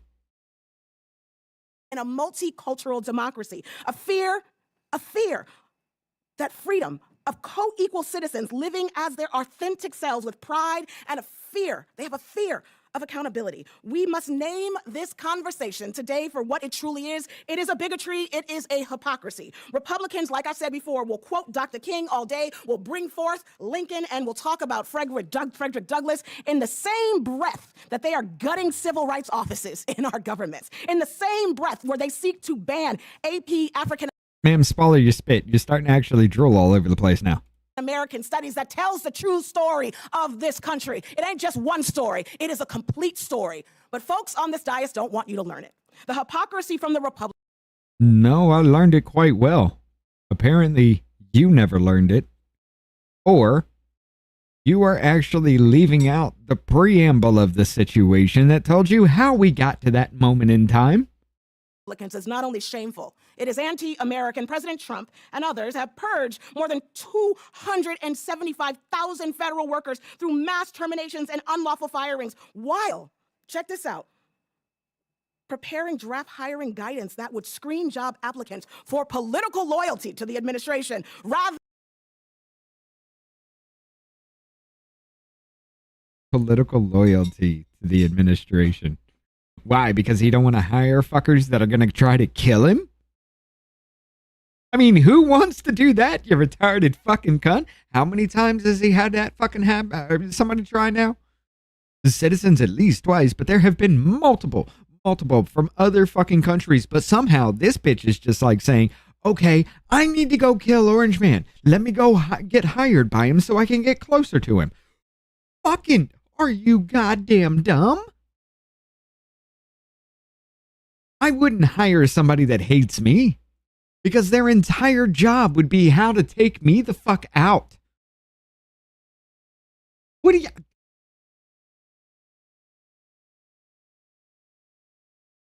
That'd be like hiring me as your fucking staffer.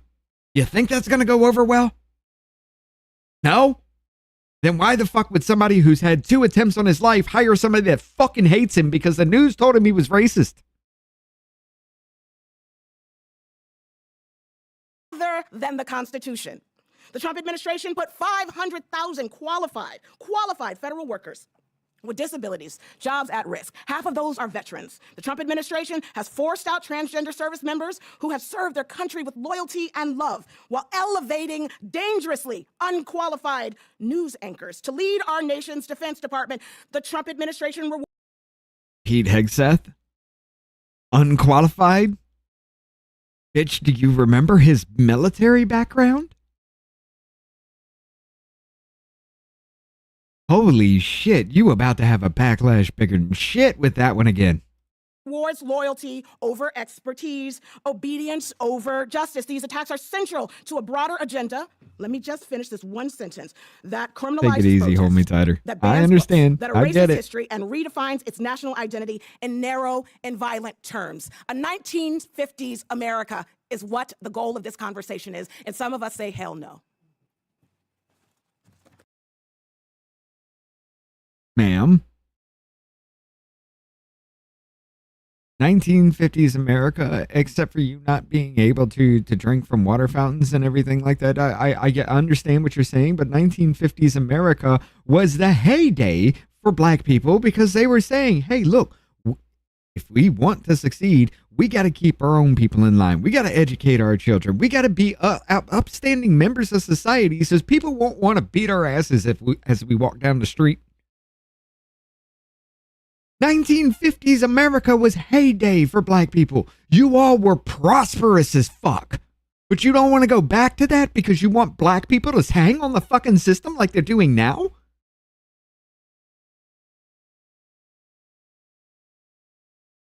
Let's not forget the Democrat Party walked away from black people. It's now the immigrant population. It's the illegals in this country. Yeah, they're your new BLM. I mean, after fucking Biden won 2020, the motherfucker never even talked to the heads of BLM. They pushed so fucking hard, burnt this country down to get that motherfucker elected.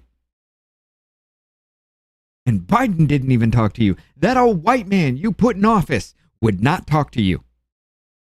Didn't he give the eulogy to a KKK member, though? I mean, all the signs were there, you dumb bitch. I yield.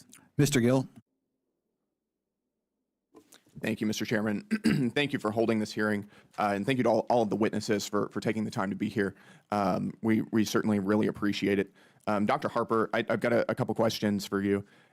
Just starting out, do you believe that ageism is a form of bigotry? Yes. You do? Yeah, I thought so because you wrote an article saying that ageism in media discourse about Biden's reelection is an issue. Do you still believe that ageism was an issue in the past election cycle? I believe that ageism in any form and in any context is a problem. Do you believe that Americans who were concerned about Joe Biden's age were bigoted? I did not say that in my article, nor do I claim that now. You said that ageism is a form of bigotry. Ageism is a form of bigotry, but I did not say that in my article. You cannot misrepresent my idea. Okay, well, why don't you provide your explanation for that? Ageism is a form of bigotry. People who were concerned about Joe Biden's age were ageist. How do you square that? I'm less concerned about Joe Biden's age. I am more. No. See, you can't fucking. Nope. You were calling people ageist because they were saying Joe Biden is mentally unfit because of his age. He is showing signs of dementia. Everybody can see it, but somehow that's ageism. Never mind the fact that you all were saying, oh, Donald Trump's too old. Look at him. He's an old man. You did the same fucking shit. You did the same fucking shit that you're going to try to deflect from. You do have the deflect now. All we need is no kings. And that is a bingo. Concerned about young people. I'll even give it to you this way. If they mention king as in a reference to like Donald Trump or something like that, I'll give it to you. And older Americans being systematically denied opportunities and access because of their age. Do you think that Joe Biden's age had a relation to his cognitive decline? That is outside of my area of expertise.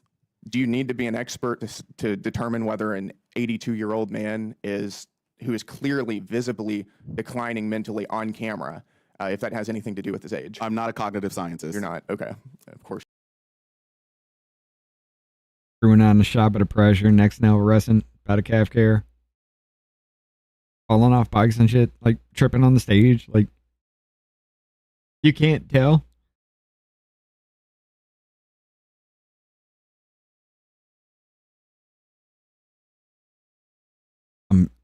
I can't fucking do it. Of course you're not. Do you think those Americans were right to be I concerned can't about take Joe this Biden's motherfucker seriously. Again, you're missing the point. The point is about the ageism itself. Okay. It isn't about Joe Biden. We're going to move on. Do you believe that America should be a colorblind society? I For instance, should people be treated differently based on their race? It's just a yes or no question. It's not a yes or no question. It's a yes or no question. It is a That is a yes or no question. How can you answer it any other way, except to justify how racist you are? As I said in the beginning of my testimony, America yes or has no not is done fine. right by indigenous peoples, by black people, by Asian American and Pacific Islander Should people be treated differently based on their race? Yes or no? People should receive the services and the support and the Okay, sir, let me make this easy for you. In the past, it wasn't this way, but now, should people be treated equally or differently based on skin color? How easy is that for you to understand? You want to sit there and be combative? We can be combative. I'm not the motherfucker to test with that. the remedies that So are your owed answer to is them. that they should be treated differently based on their race. They should receive the remedies that are owed to them because of the systemic racism Do you and believe injustice. do you believe that race should be considered in employer hiring practices? I do not There believe. you go. We need to give black people everything because they're too pathetic to make it on their own because of what happened to them. They're sitting in the halls of Congress. One of them was our fucking president. But because of what happened to them, you got to give them everything. Have we not learned any fucking lesson from 2020, sir? All that racial divide that happened in this fucking country because people like you were too goddamn retarded to sit there and admit you are a fucking racist asshole, lazy piece of shit that wants everybody to give you money simply because you exist and you have black skin. Did we not learn a fucking thing? Believe that white people are the only qualified people for jobs. I didn't say that. Nobody said that. I asked you if race should be considered in employer hiring practices. And you're not going to intimidate me by slandering me as a racist. You're also, I did not call you a racist. No, You're not going to implied it, intimidate though. me You by implied it. insisting I'm that I asking called you a straightforward racist. question. It's a yes or no question. Should race be considered in employer hiring practices? Yes or no?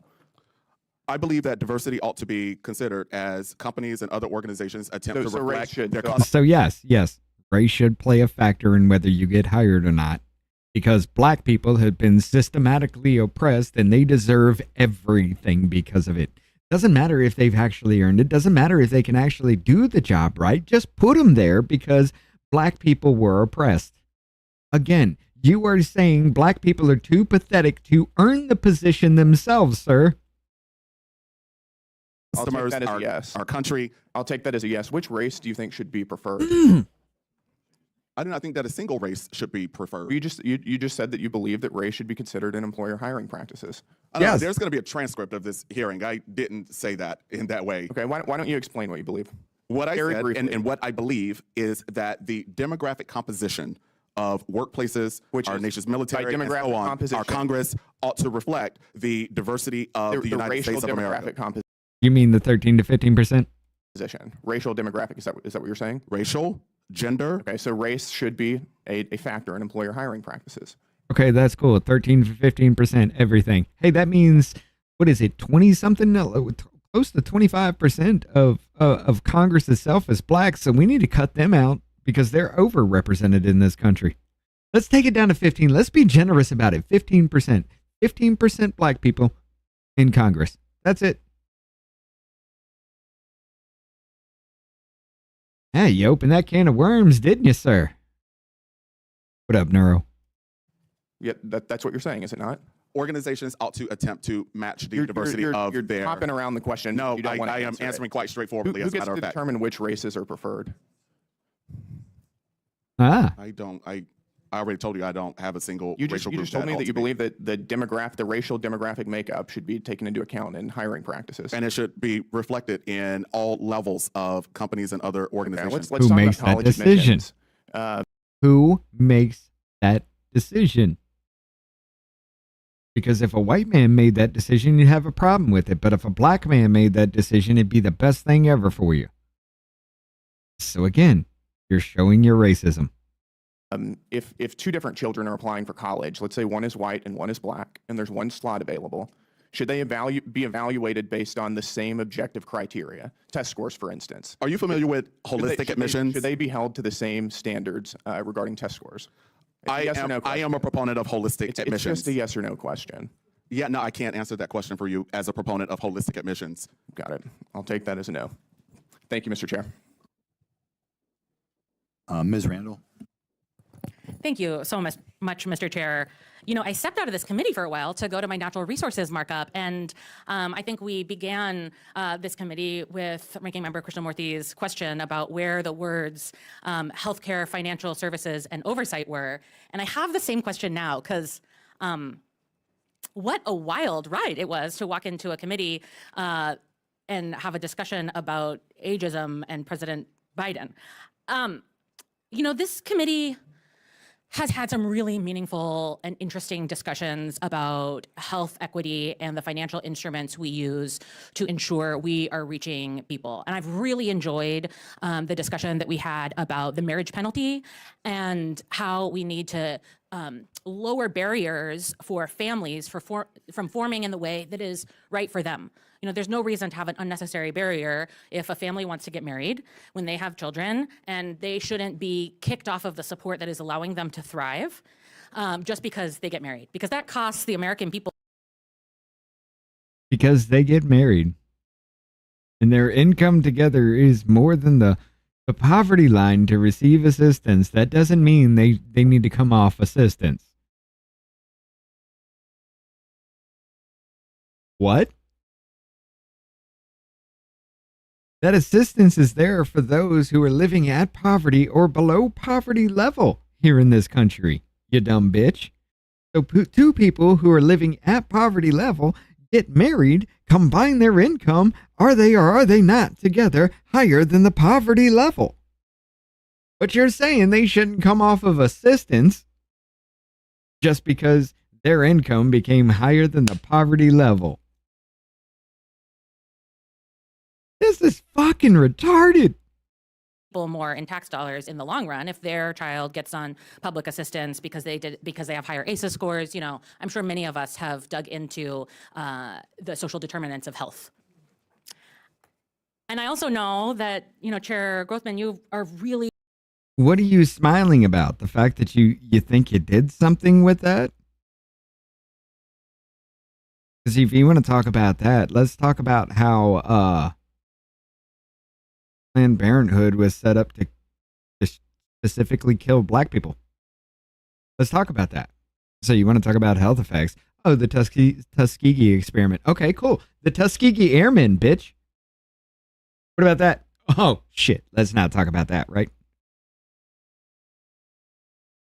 Never mind the fact that white people have been used in medical experiments too. Never mind that shit, right? Yeah, it's anything and everything that's happened to black people has happened to every other fucking race on this goddamn planet at some point in time. But yet we only have to sit there and focus on black people because they sold their people into slavery. How does any of this make any real fucking sense to anybody? Dedicated to ensuring that we are supporting families forming and more children in being born in this country. I know that's a priority of you as a chair and certainly of our vice president and many in this administration. So I have a question for our panelists, and anyone who knows, please feel free to chime in. Does anyone know the maternal mortality rate for black women as compared with white women in this country? I just know it's much higher. Much higher. Yes. Yeah. Dr. Harper, you had your hand up? Yeah, I was going to say that for black women and for indigenous women, it is exponentially higher than for white women, as a matter of fact. Yeah. As a matter of fact, it is. Yeah. Why is that? Why is that? I think the last data I found. Maybe because the soul food? Maybe because they go against the recommendations of their doctor? Maybe it's because you're never in that good of health anyway? Like the rest of America? But because you kill your babies at a higher fucking rate, which is included into that infant mortality that you're talking about, you kill your babies in the womb at a higher fucking rate. Somehow, that's racism. It's racist because a black person kills their own unborn child.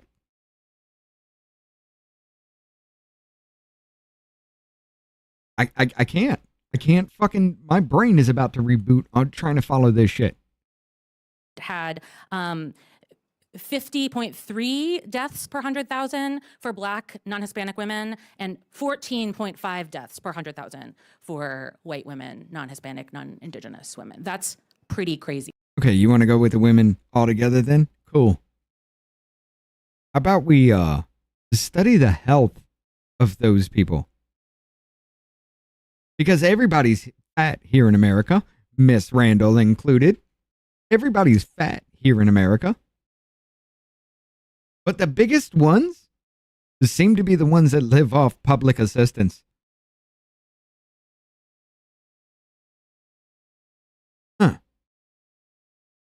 Huh. Should we look into that? Isn't it? And another question. Does anyone What up, know the rates of Black women OBGYNs as compared to white women OBGYNs in this country?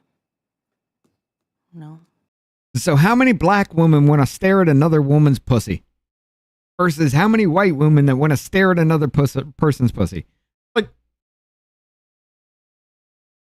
god damn.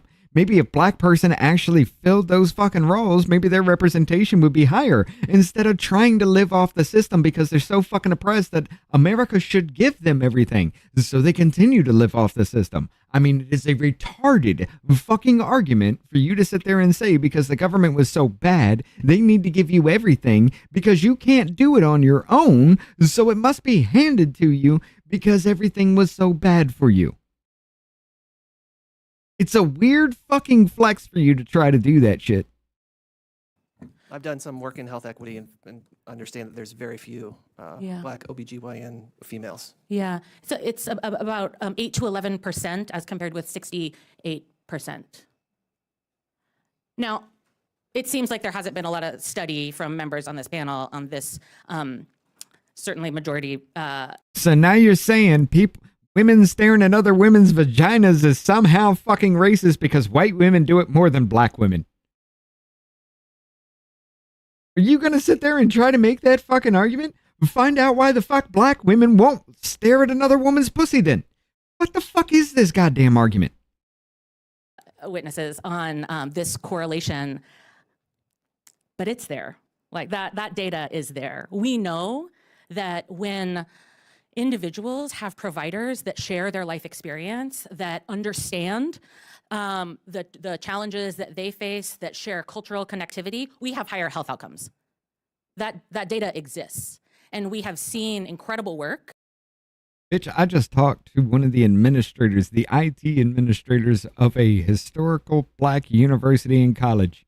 It took him 23 fucking seconds to add 16 plus 17 and divide it by 4. In states that have pushed to lower their maternal mortality rates by increasing representation of providers of color. Mike, you can roll your eyes all you want. I see some eye rolls on the panel. But it's true. And if we allow one party in this country to wage a war on DEI by calling it reverse racism, but let black women die in this country, let Hispanic women die, let Indigenous women die. Everybody else but white dies in this country, ladies and gentlemen. Jesus Christ, everybody else but white people dies. We're not going to have the babies that we so clearly want to ensure that our country has. And, you know, I'm not a mother, but I am a queer woman of color who has grown up in this country, who has watched my family grow up in this country, who's watched my dad, a brown-skinned man named Dave, be called Jose because that is what his white peers saw him as. Bitch, you know how many names he threw back at them and they all had a laugh about it later on? But because your pussy's hurting right now, and a hearing about pussies hurting, you're going to use that? Bitch, you are dumb. You are the dumbest cunt alive. I'm not going to say that. You're getting close now. Wasn't that long ago we were all watching all these black shows all over the place. Fresh Prince of Bel-Air. We had tons of them going on all over the place. They were the best. They really were. What was that one? Family Matters. All those shows back in the day. We all fucking loved them. And they were all black people in there. Any white person that was actually in there kind of did seem like a dick in the show. But we all fucking loved it. And now here we are saying because we saw that shit and we said, nah, we don't want that to happen. You're standing up saying the police are killing us by thousands in the fucking streets. Everybody else is oppressing everybody else but white people here in America. And your life is so fucking pathetic as you sit up there in fucking Congress making the laws to tell me how to live my life. It is insulting, fucking insulting that you sit there and try to say that this country isn't reflective enough of their population because black people are 13 to 15% of this country, yet over 20% of Congress is black.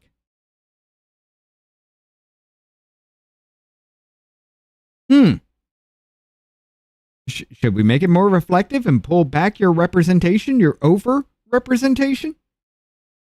Because that would mean, what, roughly 72% of all Congress is white? Do you understand what the fuck you're arguing for? You are arguing to go back to those bullshit fucking times where we looked at your skin color and said, nah, or yeah, because of a fucking quota.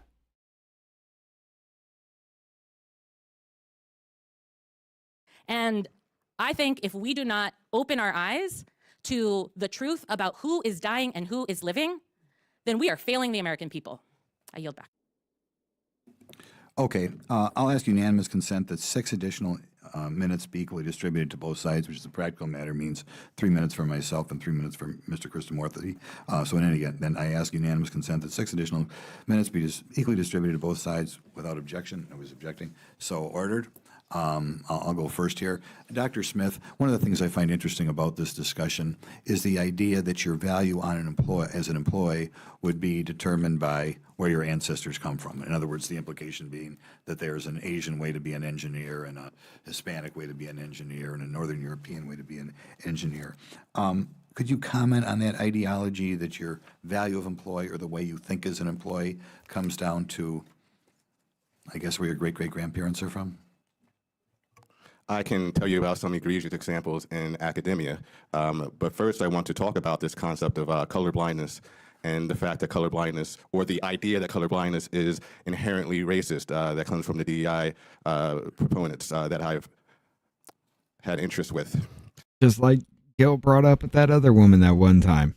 He asked her, "Are you racist?" She said no. He said, "Okay, so by your own organization here, denial of racism is a form of covert white supremacist. Are you a white supremacist?" I'm not going to answer that question. Yeah.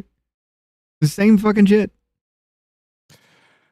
If you tell people that colorblindness is a bad thing, you're telling them what to think of me without my say.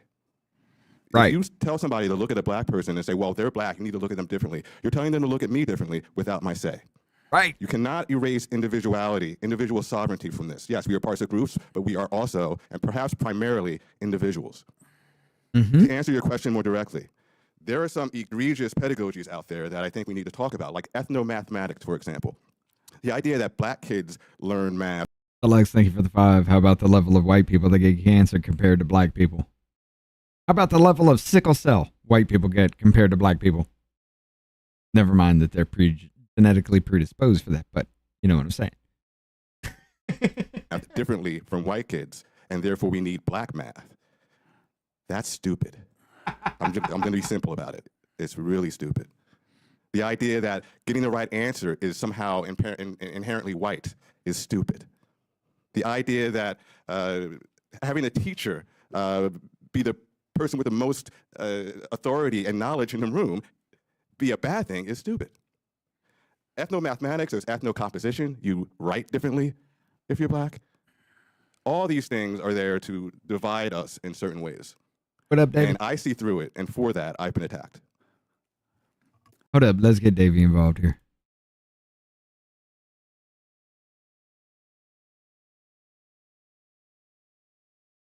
Give me a second, guys. I need to flip shit around.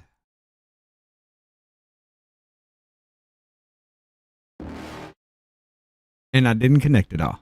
Look at me. I didn't expect him. Give me 1 second.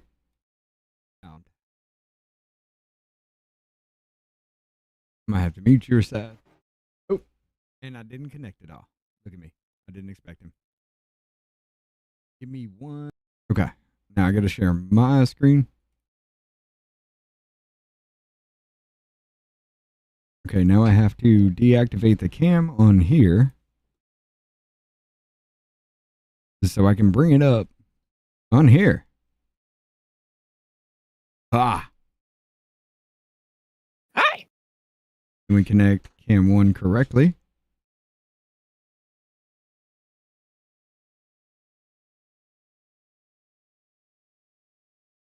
No. That was Discord. There we go. What up, brother? What up? I told you I was going to jump on after Biz because we start at 6. So. Oh, I didn't think this was going to go that long, but you know me, I kind of raged out. Yeah, I know. I mean, it's like literally just it is enraging with this shit. Yeah, I saw some of it. The lady who was talking about Martin Luther King. Oh, and white goddamn. people aren't allowed to quote Martin Luther King. Yeah. Shut the fuck. Oh, wait. I forgot to turn it back on. See, this is what happens, man. Getting all this set up now. Fuck it. A little off in the corner, but it'll do. But welcome. This is almost over. Thank you. Now I'll give a question to any one of the three on the left. We have brought out today that this kind of affirmative action policy began in earnest. It was around informally before that, but in earnest in 1965. And there are outright businesses. I don't know that if it's sprung because up my blood telling pressure's up companies or if who it's to because hire it's and hot who in to here, but promote I'm sweating. and whatnot. I've talked to people in these businesses. I'll be As right a back. practical matter, have these laws in 1965 resulted in discrimination since that time? In other words, are firms told to hire this person or that person, particularly, we talk about race today, but it's very much with regard to women as well, since 1965. Mr. Glock, you want to take a crack at it? Yes, there have been significant effects across the entire economy of the United States because of these laws changing how businesses compose their workforce, changing how they contract or subcontract out to others, and of course, Does it result in, I'm running out of time here, does it result in discrimination based on sex in which men are discriminated against in 65? Absolutely. Thank you. Okay, well, we'll ask Mr. Lennington too, because he's a lawyer and deals with this stuff. What up, Ken? Definitely What the up, affirmative Rhoda? action 11246 did What up, result in Carolyn? discrimination. I would say the Civil Rights Act itself of 1964 is color. What up, Jennifer? Okay, thank you. Now, Mr. Krishnamurthy.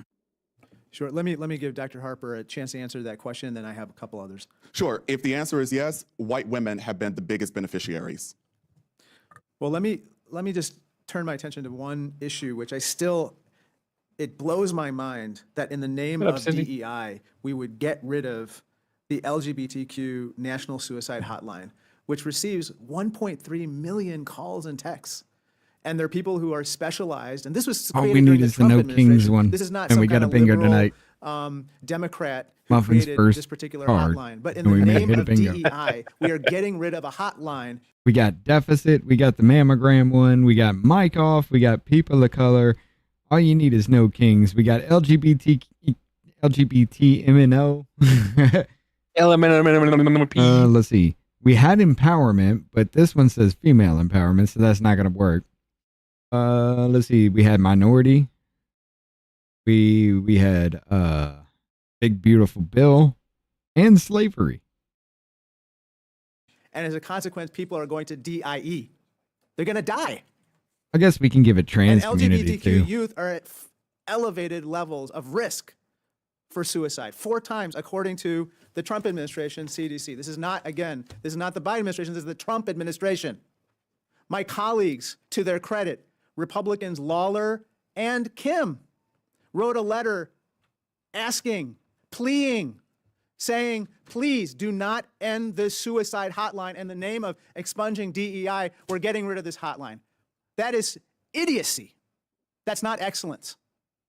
So when we are going There's thousands of other hotlines that are paid for by our government. What do you mean it's idiocy? People can't pick up a phone to another hotline? Yeah, like the actual suicide hotline? Right. Sacrificing And go, hey, excellence in the name of I'm a DEI, I respectfully disagree. trans child. Can you connect me to the trans children fucking network? That sounds very pedophilic. In the context Fuckers. of not only getting rid of this program, the National Suicide Hotline for LGBTQ youth, but there are countless others. Turn my camera Now, off for a second. Let me ask a question of Dr. Harper.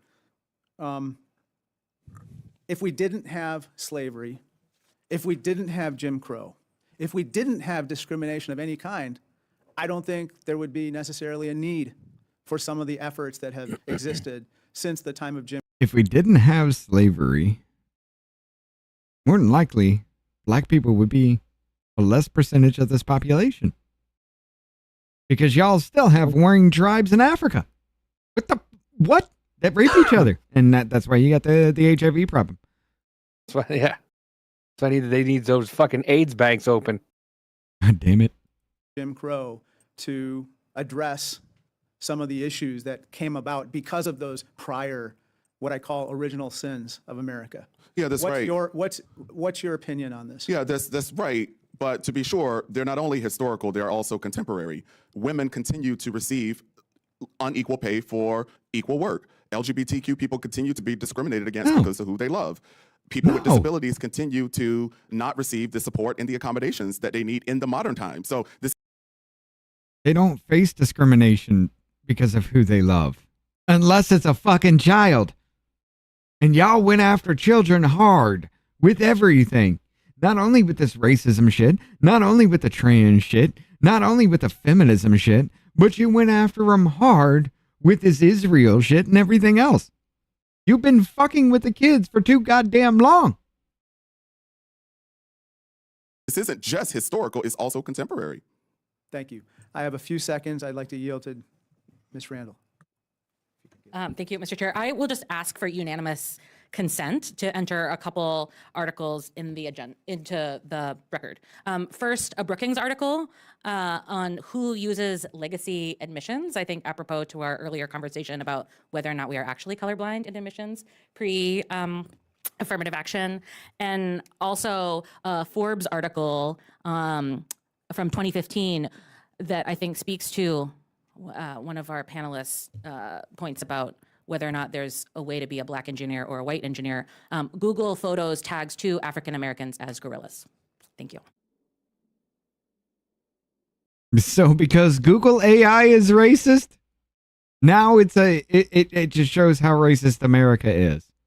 Because you programmed Google to tag 2 African Americans as gorillas, and then programmed AI to turn the founding fathers black.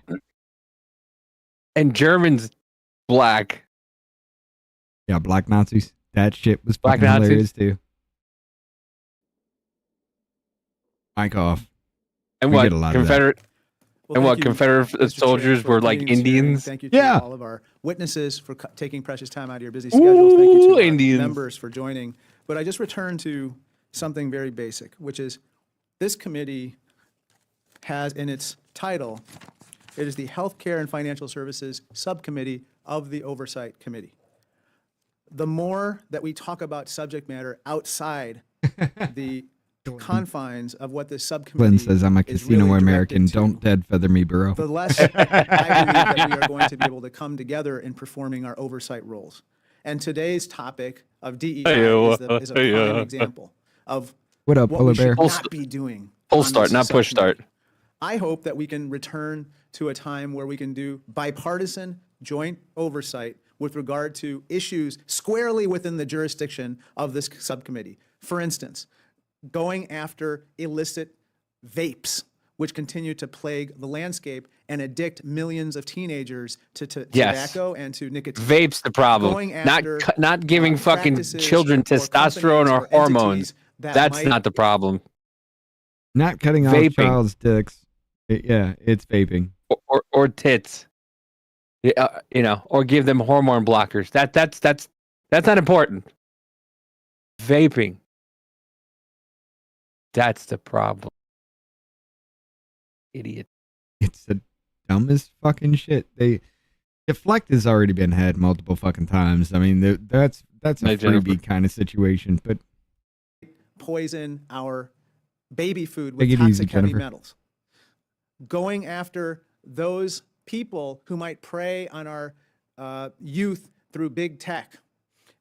The list goes on and on, but doing oversight in a way that where we can come together as Republicans and Democrats and do the people's business. Because today I don't. wait a minute. He said doing oversight. Oversight was on there. We got slavery, oversight, people of color. We don't have transphobic or pick fruit. Oversight, no USAID, no oligarchy, no ICE, no tyranny. Can't use it. I don't think we're doing the people's business. I think today, unfortunately, we are going down a rabbit's hole in terms of a narrative that is not true, and secondly, that serves to divide, not unite. And now more than ever, we need to come together. I'll just close with this. Yesterday, we had a resolution on the floor condemning political violence and condemning what happened in Minnesota with regard to the assassinations of elected officials and others. Republicans and Democrats came together on this particular resolution. My name happened to be in the shooter's notes, and I spoke on the floor as well. One of the things I said is this debate, this discussion that we had yesterday was actually exemplary in terms of the civil dialogue that we had, Republicans and Democrats coming together. If this was politically motivated, and the whole thought about maybe he's doing it because the House Speaker gave the gavel over to a Republican and the other dude was voting with Republicans on bills, and it means he's been doing the same. Do we have a motive for that yet? I don't think we have yet. So if his name was on that list too, I could understand why you're shitting bricks now. Deluxe with the donut. Watch him try to blame vaping for all the gender dysphoria in our country. I mean, you got kids sticking things in their mouths, so they get predisposed to stick things in their mouth, and eventually it becomes a dick. Wait a minute, isn't there a Sunny in Philly episode about that? I don't remember. Yeah, there was, because Mac had that thing where he went to that therapist, and he's like, I know why you put that pen there. She's like, what are you talking about? He picks this up, and you can be like, he goes over there, and he's like, oh, so I'm supposed to sit down and get distracted, look at this pen, and say, that looks like a dick. In a weird fucking way, it was, yeah, that just hit me. Glenn, I gotta watch Glenn that says, now. congratulations, Sarah. Today you get your chest cut off, and Billy's gonna get his boy parts. Just don't vape, kids. Right. Fucking weird. And how, if we could just replicate that on all of our committees and in our committee work, how much better off we would be. Yeah, that is one hell of a so jump. I just respectfully submit, if we could potentially one hell of follow a jump, that lesson because he here was on this targeted. subcommittee, we will be doing wonders for our country. Thank you, and I yield back. He was targeted by somebody that said that fucking Tim Walz sent him. Okay, thank you. It's a long biennium. As I've told you, there are a variety of health-related issues and finance-related issues we will get around to, but the chairman of the Oversight Committee has given me broad discretion as to what we take up here. The reason I took up this topic is because I think it leads to division. I think intentionally it leads to division, as we have been educating young people that we have a racist society and we should all view ourselves as an ethnic group constantly fighting with each other. I think that would destroy our country. I think some of the other members of this committee have pointed out when they talk about Marxist, I think they talk about it in a little bit different way than I do.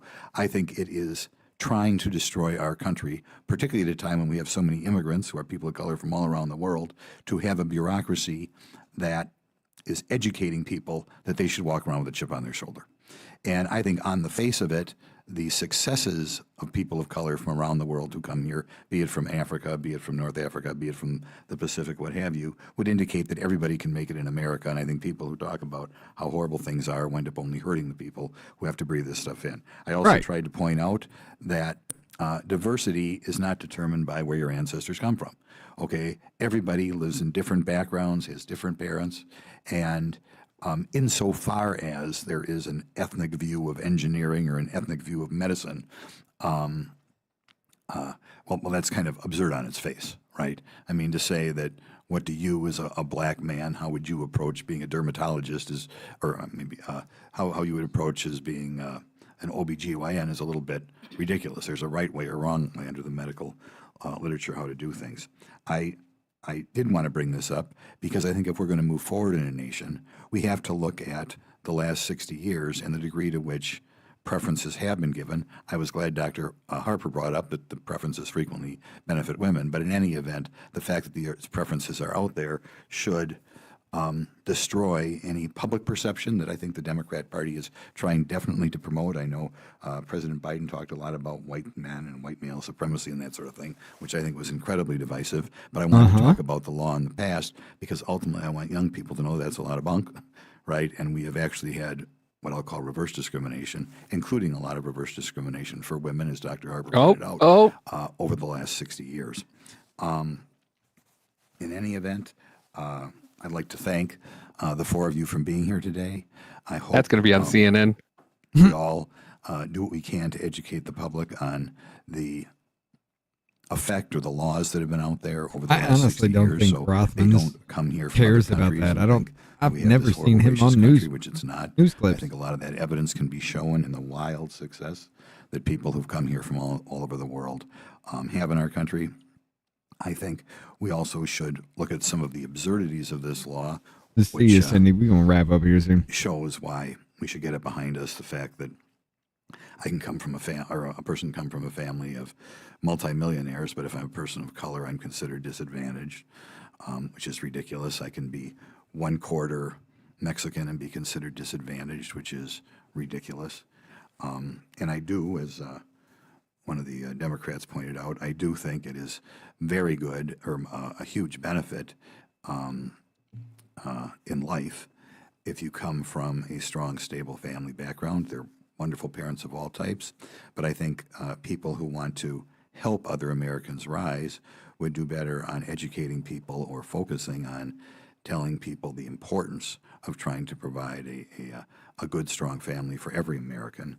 And I don't think enough time has been devoted to that. And indeed, people like to hide that benefit that people get in life. But in any event, I'd like to thank Mr. Krishnamurthy for being here. I think in the future we'll try to give you some nice medical issues to deal with.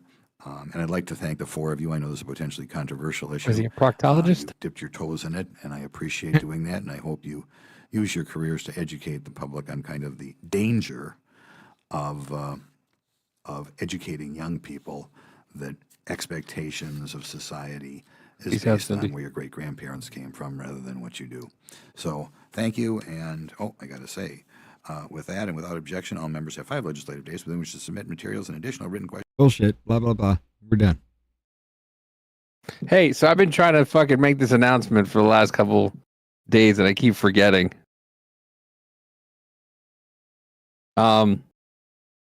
If we hit 1,000 on Rumble or 2K on YouTube, I'm gonna go to Dave's chicken place. Is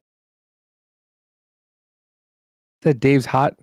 Dave's Red Hot, whatever. What's it called? Fucking. Hold on. Dude, you're gonna die again. Shut up. I'll go to Dave's Hot Chicken, and I'll get the extreme hot chicken, and I'll eat it live on the air. If we hit 1K on Rumble or 2K on YouTube, and from what I've heard, oh boy, you're gonna die again. I'm not gonna die again, Richard. I mean, you ate that mustard and died. But so yeah, that's what I wanted to throw that out there. We can definitely go ahead and give it more tomorrow too. But tomorrow we got to get a bingo card working for this one, restoring integrity and security into the visa process, which the one Muffin actually had tonight might actually be better suited for that one. We may just recycle it again. Let's see how that works until we can get something random or something going with this and all that up to speed and everything. Get it out to y'all so y'all can play along. And speaking of parents and you know. Oh wait, I gotta DEI and I gotta switch my shit back here. 2 people. Here we go. Davy's screen. There we go. Make sure it's unmuted. All right. Says my mama just told me that I can't get a job because they're gonna take her Section 8 and her link card. She said government assistance is a cheat code for black peoples. Hit it up. Getting no job. If you go get a job, they're going to take my Section 8. Then you won't be able to get no Section 8. You're not going to get no job. They're going to count your income against my Section 8 and my link card. You're not working. No. So I don't care what you got to say. I don't care how you feel. You're not working. You're not going to get a job. You're not going to school. You're not doing none of that shit. But Ma, I'm saying how I'm supposed to be successful in life, Ma. So you basically telling me I gotta be broke to be successful. I gotta be broke so I can get Section 8. You got to be so I broke can get so a link the card. government can help you. So the government can help me. So you telling me I can't work no job, bro? Like that's like all my friends got jobs and live in nice houses. So you telling me I got to go through the same thing you went through If you to have a don't house? do any of that, they're going to take my Section 8. How? And I'm Won't trying they to be tell like? you Won't that they you be? can go get yours at ease. You can go get a They will nice they will look at that and be like, he's doing something and give me a bigger house, Ma. That's what you told me. Where I'm gonna go? 'Cause I I don't- don't have no job. I can get off your Section 8 and apply for my own Section 8. Okay, but if you do that, you're gonna have to go the hard way. It's gonna take long. So what? That's what I'm Wait saying. 2 months, get on Section 8, find you a nice apartment, go get you a link card. You will be fine. You don't have to sit up and work. You don't have to work no job. The government is here to help us. God damn.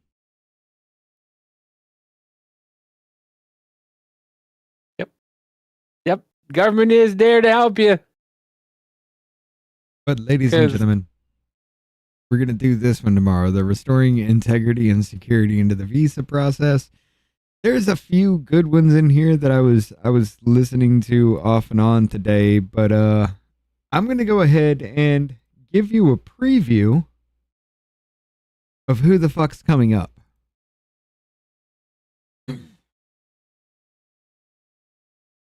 If it'll load.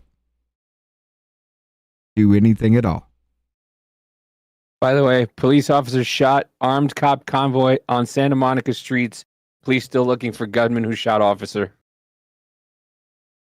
Yeah, I heard something about that. Not too. Come on, what the fuck? I lost connectivity. Is X having a goddamn problem again? Or is it my internet? Can't be my internet. It's your internet, because I got my ex is fine.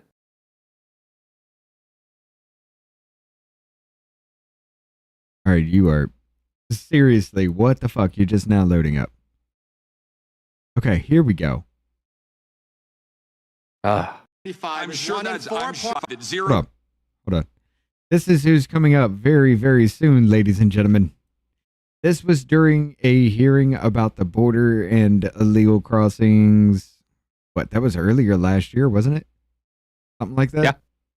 Yep. The chance of dying from a foreign-born terrorist attack since 1975 I'm is sure 1 in that's, I'm sure, Mr. 4.4 Naresta, million per Mr. year. Naresta, I'm sure that is great comfort to the families of the people from 9/11. Because when you sit here and testify that 0 people have committed a terrorist attack from crossing our border, I'm sure that is comfort to the people who had terrorist attacks committed by people who came here and overstayed their visas. It is the no fact of the matter comfort is, the fact of the matter victim. is, when you talk about having an open border, I'm sure that your position is great comfort to the man in Baltimore who was being held up for ransom for $23,000 so that his little girl wouldn't get raped in a stash house in Fort Worth.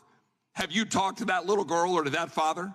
Was he a terrorism suspect? Have you talked to that father, Mr. Narasta? No, I'm not aware of that terrorism case. What was his name? Have you talked to that father whose little girl was being raped in a stash house? No, I haven't. Is this Right. a terrorism-related issue?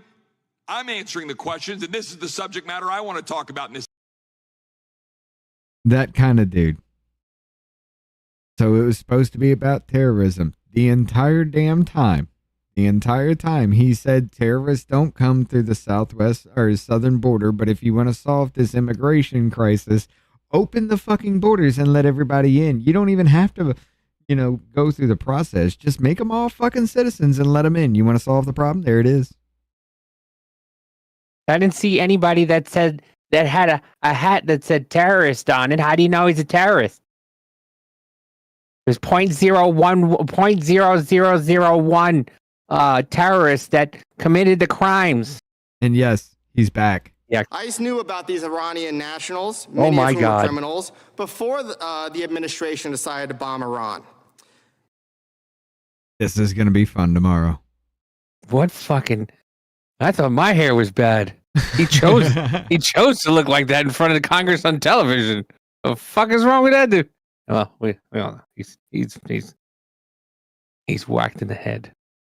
Oh, that dude is a fucking nut job, guys. How do you know he's a Yes, thank you, terrorist? man. Did he have a hat? When he said, does he have a hat that says terrorist on it? I was like, oh my God. Oh my God. Oh my God. Oh my God. Willful ignorance. That's the type of person that voted for fucking that dude in New York.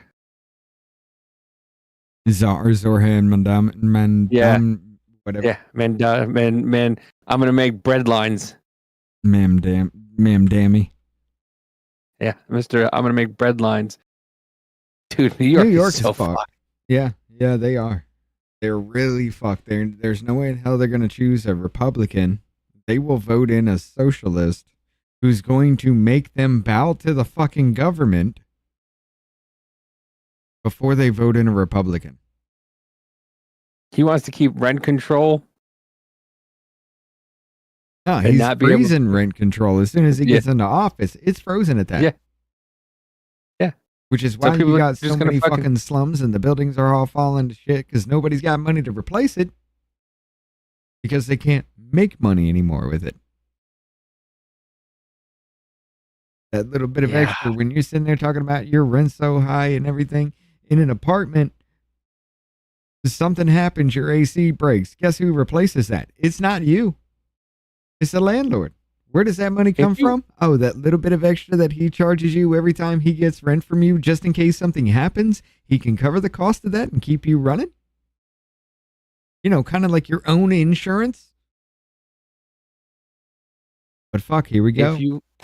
If you want to see the best example of the government taking over something, look at Atlantic City. Atlantic City used to be run by the mob. Mm-hmm. And it was from what I heard, it was a beautiful place. Now it's run by the government. It's a fucking shithole. I mean, you want to look at that, just look at any major fucking city. Look how far it's gotten with LA, Chicago, let's see. Where's another bad one? Other than New York City, we got that Atlanta, Seattle, Portland. Yeah. Fucking what's that one in Milwaukee? Or not Milwaukee, Wisconsin. What's that one in Wisconsin? There's actually a few over there. I mean, it's everywhere in Dearborn in Michigan. Yeah, Dearborn. That's it. The Colorado has turned out to be a shithole. I mean, there are so many fucking states that just went full blown with this shit and just fell the fuck apart. But New York's going to be the next to fall to that shit. Good luck, fuckers. Oh, somebody was calling for treason today, and I thought I saved it. Because I was like, Rich would love this. Somebody's calling for fucking treason. Hey, if it's one of our fucking representatives. I think so. I think, fuck. Yeah, I don't know where it was, but somebody was calling for treason, and I'm like, oh, shit. Denver. Yeah. But I got to get out of here. I got to get to bed. We're going to throw you over to third rail. I guess Davey's going to travel over there now. No, Thursday, I think they said. I think there's certain days they do certain things. They have certain topics, so. But Okay. yeah, I'm not headed over there today. I'll be over there tomorrow. All right. We're going to bring you into third rail here. We're going to end it. Do you have anything else you want to say, Davey? No. People are fucking stupid. And I think that these liberals are losing their mind. We were talking about it on Business Party. Biz had a little article about how it's more stressful to be a liberal Democrat than it is to be a center Republican. And yeah, they're crazy. They're fucking crazy. If you look at any of the videos, you can just see video after video of them losing their fucking minds over nothing. There was some lady who was in her car, another lady in her car throwing things, saying, "Get me out of here, get me out of here, get me out of here." This lady, there's a lady who's fucking outraged about Alligator Alcatraz, which is being built. She said that they were putting up whatchamacallit, shipping containers to put people in, which they're basically the same things that people were put in whatchamacallit. I think it's either in England or in Australia. They're little tiny rooms. I think there's 5 to a big giant trailer. There's 2 giant ACs connected to the end. So apparently they're going to have air conditioning. So, I mean, listen, they take you in. What's easier? They take you in, you have your Zoom meeting, whatever, and if they tell you you can stay, they send you home. And if you're supposed to be gone, there's a fucking there's a tarmac right there. There's a tarmac right next to it. Bon voyage. Hasta luego. We'll see you fucking later. And people are losing their fucking minds over it. Well, it stops all the bullshit with that as far as legal lawfare, but yeah. Ladies and gentlemen, appreciate the hell out of all of you for this blood pressure rise and this disgusting excuse for a reason for racism in this country still today. But it's coming up tomorrow again. And fuck it, Muffin, we're going to go ahead and use your shit again because that one may be better suited for that. Heard a little bit of it. I know this guy's coming up. This is going to be fun. Y'all have a good night, and we'll see you again soon. President? We can't start our own little business here. That's all I need. I'll make it happen with some work and belief. Know what I want, so I'll take it on. I've made mistakes, but mistakes make you strong. Let's break it down for a minute. I want the crown, I'm gon' get it. You hear me loud, man, I'm winning. Yeah, Charlie Sheen will be grinning. These ladies know that I'm sinning, and this is just the beginning. I'm closing in the night inning. There ain't no point in resisting. Living life like a dream, live it right, that's the thing. Every night got a team, I've been tied to the scene. Out on stage, here on screen. Okay, it's a dream, and I pray as a team. One day it'll be me. If I want it, then I'll get it. Head down, don't regret it. Push myself to the limit. If I play it, then I win it. I'm just saying, I'm just living for today. For a minute, I don't stay. I just visit, have no shame. I admit it. Looking to see if I succeed, to see if I believe. They're looking up to me. They want the best of me now, best of me now, best of me now, best of me. They want the best of me now, best of me now, best of me now, best of me.